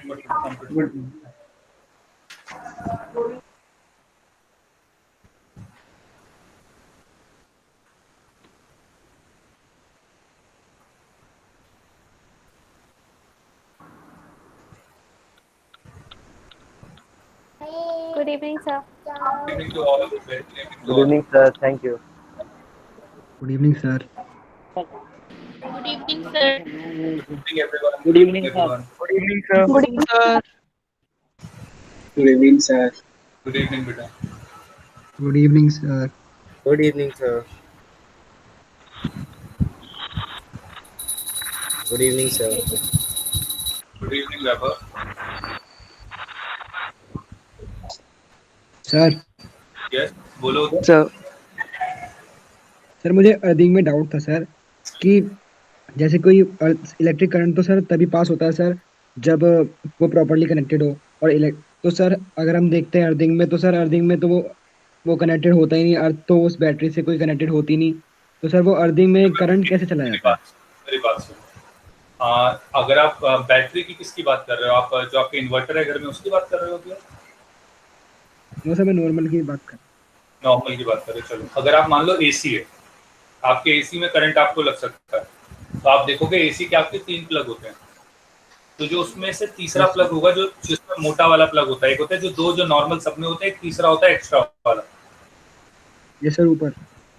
हाँ, जो ऊपर वाला होता है, वो जो ऊपर वाला होता है वो एक्चुअली अर्थिंग का होता है। तो जब भी कभी ऐसे होगा तो वो ऑटोमेटिकली करंट ना उस दूसरी तरफ फ्लो कर देगा, क्योंकि निकलेगा तो वायर में से ही कहीं ना कहीं से, कि करंट तो वायर से ही फ्लो कर रहा है। Yes sir. तो वो वायर ही अपने आप उस चीज करंट को मतलब उसमें फ्लो करा देती है अर्थिंग, ताकि वो किसी और को शॉर्ट सर्किट ना लगे। Okay sir. क्लियर है? Yes. Good evening sir. Sir fuse wire में जनरली हम कौन सा मटेरियल यूज करते हैं? फ्यूज वायर में बेटा अभी तो मुझे ऐसे ध्यान नहीं है, अभी तो मुझे वैसे कॉपर यूज करते हैं ना? मैं एक बार देख लेता हूँ, 1 मिनट।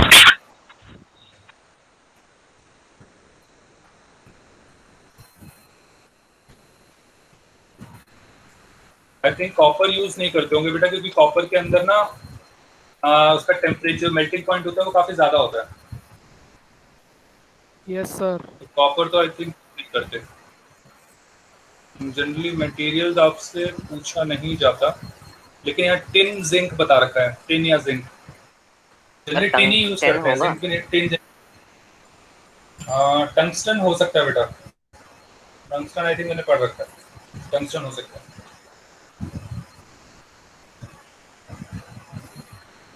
पर ऐसा तो जब उससे फ्यूज वायर से पास करेगी इलेक्ट्रिसिटी, अगर टंगस्टन मटेरियल है तो वो ग्लो करेगा ना?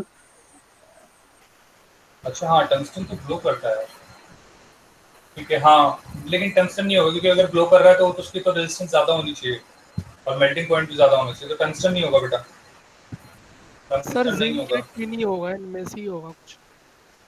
हाँ टिन या जिंक है, टिन या जिंक का कुछ मटेरियल, मतलब एक्चुअली क्या होता है, अलॉयज होते हैं जनरली इस तरीके से, तो स्पेशल मटेरियल्स बनाए जाते हैं अलग अलग मटेरियल को अलॉय करके, जिसका मतलब मेल्टिंग पॉइंट कम रहे और रेजिस्टेंस अलग अलग रहे। एक्चुअली पूरी मेट्रोलॉजी में मतलब मटेरियल्स की पूरी मेट्रोलॉजी होती है जिसके ऊपर पूरी स्टडी रहती है, मतलब ऐसा नॉर्मल चीज़ नहीं है, तो इसकी अपनी एक अलग स्ट्रीम पड़ जाती है। अगर हम इंजीनियरिंग टाइप करते हैं तो उसमें अलग से स्ट्रीम होती है इसकी। तो अभी तो बस आपके लिए बेसिक यही है कि टिन और जिंक आप उसको इस तरह से लगा के चलें, बाकी मटेरियल तो बहुत सारे हो सकते हैं और अलॉयज होते हैं जनरली, अगर आप बिल्कुल स्पेसिफिक रहेंगे। ठीक है, okay sir, good evening sir. Okay, good evening बेटा। Good evening sir. सौम्या को डाउट रह गया बेटा? नहीं सर, एक डाउट था सेमीकंडक्टर्स वाला। सर जैसे हमारे स्कूल में वो वाला चैप्टर 3 पढ़ा रहे हैं सर, जो एनर्जी वाला है, तो सर उसमें हमने सोलर सेल्स पढ़े और उसमें बताया कि जो सेमीकंडक्टर्स होते हैं, जैसे सिलिकॉन यूज करते हैं हम सोलर सेल्स में, तो सर जो सेमीकंडक्टर्स होते हैं उसकी बेसिकली जो प्रॉपर्टी नेट पे दिखाई जाए वो शो करते हैं कि इलेक्ट्रिसिटी जो है वो मतलब नॉर्मली मेटल से कम करते हैं, लेकिन फिर सर हीट बेटर करते हैं। तो फिर सर वो हीट कैसे बेटर कंडक्ट कर सकता है अगर वो इलेक्ट्रिसिटी नहीं कर सकता है, क्योंकि उसको सोलर सेल्स में यूज करा जाता है ना। बेटा वो एक्चुअली सिलिकॉन की स्पेसिफिक प्रॉपर्टी ही है, मतलब जो मतलब इसके बारे में पढ़ा जाता है, तो उसमें ये कि सिलिकॉन की प्रॉपर्टी है कि मतलब हीट अच्छी कंडक्ट करती है। और बाकी जो तेरा स्पेसिफिक क्वेश्चन है मैं एक बार और देख लूंगा, मतलब आई थिंक वो ज़्यादा सही रहेगा, आगे थोड़ा और एक्यूरेट होगा। ओके सर, ठीक है, ज़्यादा सही रहेगा।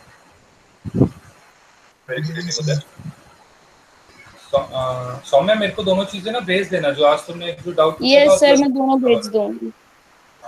कंफर्म करके तुमको एग्जैक्टली बता। सर जब मैंने मैम से पूछा था ना ये क्वेश्चन, तो उन्होंने कहा था कि, तो मैंने थोड़ा सा उसके बारे में पढ़ा भी था, तो उन्होंने कहा था कि ये कुछ इंडक्शन चार्ज इंड्यूस हो जाता है, तो उन्होंने कुछ ऐसा भी रिलेट करके बताया था। मैं सारी चीजें देख के तुमको कंफर्म कर दूंगा। दूसरा लास्ट क्लास में जो तूने पूछा था वो मैंने रिप्लाई दे दिया था, वो पढ़ लिया था। यस सर, मेरे को समझ आ गया था वो। आसान भी था इसलिए मैंने आज जल्दी भेज दिया था। हाँ सर, वो बहुत अच्छे से समझ आ गया था फिर मेरे को। Thank you sir. ठीक है बेटा, बाकी मुझे भेज दो सर। एक और डाउट सर, एयर इनविजिबल क्यों होती है? अब ये तो एयर को पूछना पड़ेगा। पार्टिकल्स एक्चुअली बहुत ज्यादा दूर दूर होते हैं ना सर, मैंने रीड करा था लेकिन मेरे को समझ नहीं आया वो कुछ, मतलब वो अजीब सा ही कुछ रीजन था, मेरे को याद नहीं, लेकिन सर वो बहुत अजीब सा रीजन दे रहे थे। अच्छा, मैंने तो कभी इसके रीजन के बारे में सोचा नहीं, मतलब मैं सच बताऊं तो, बाकी मैं एक बार देख लूंगा। नहीं सर, ये मैं जब पढ़ रही थी ना लाइट, तो सर उसमें मेरे पास ये डाउट आया था, मतलब मेरे को ये ऐसे डाउट आया था कि जैसे, तो उसमें एक लिखा हुआ था कि जैसे हर ऑब्जेक्ट का एक कलर होता है क्योंकि वो लाइट के कुछ वेवलेंथ एंड ऑल अब्सॉर्ब कर लेता है, तो सर उसमें ऐसा, तो सर उसमें ना ऐसा ही कुछ रिलेटेड रीजन दे रखा था जो कि मेरे को समझ नहीं आया। एक्चुअली होगा क्या ना कि एयर पार्टिकल्स मतलब अगर कहीं तो कोई लाइट एब्जॉर्ब नहीं करते हो।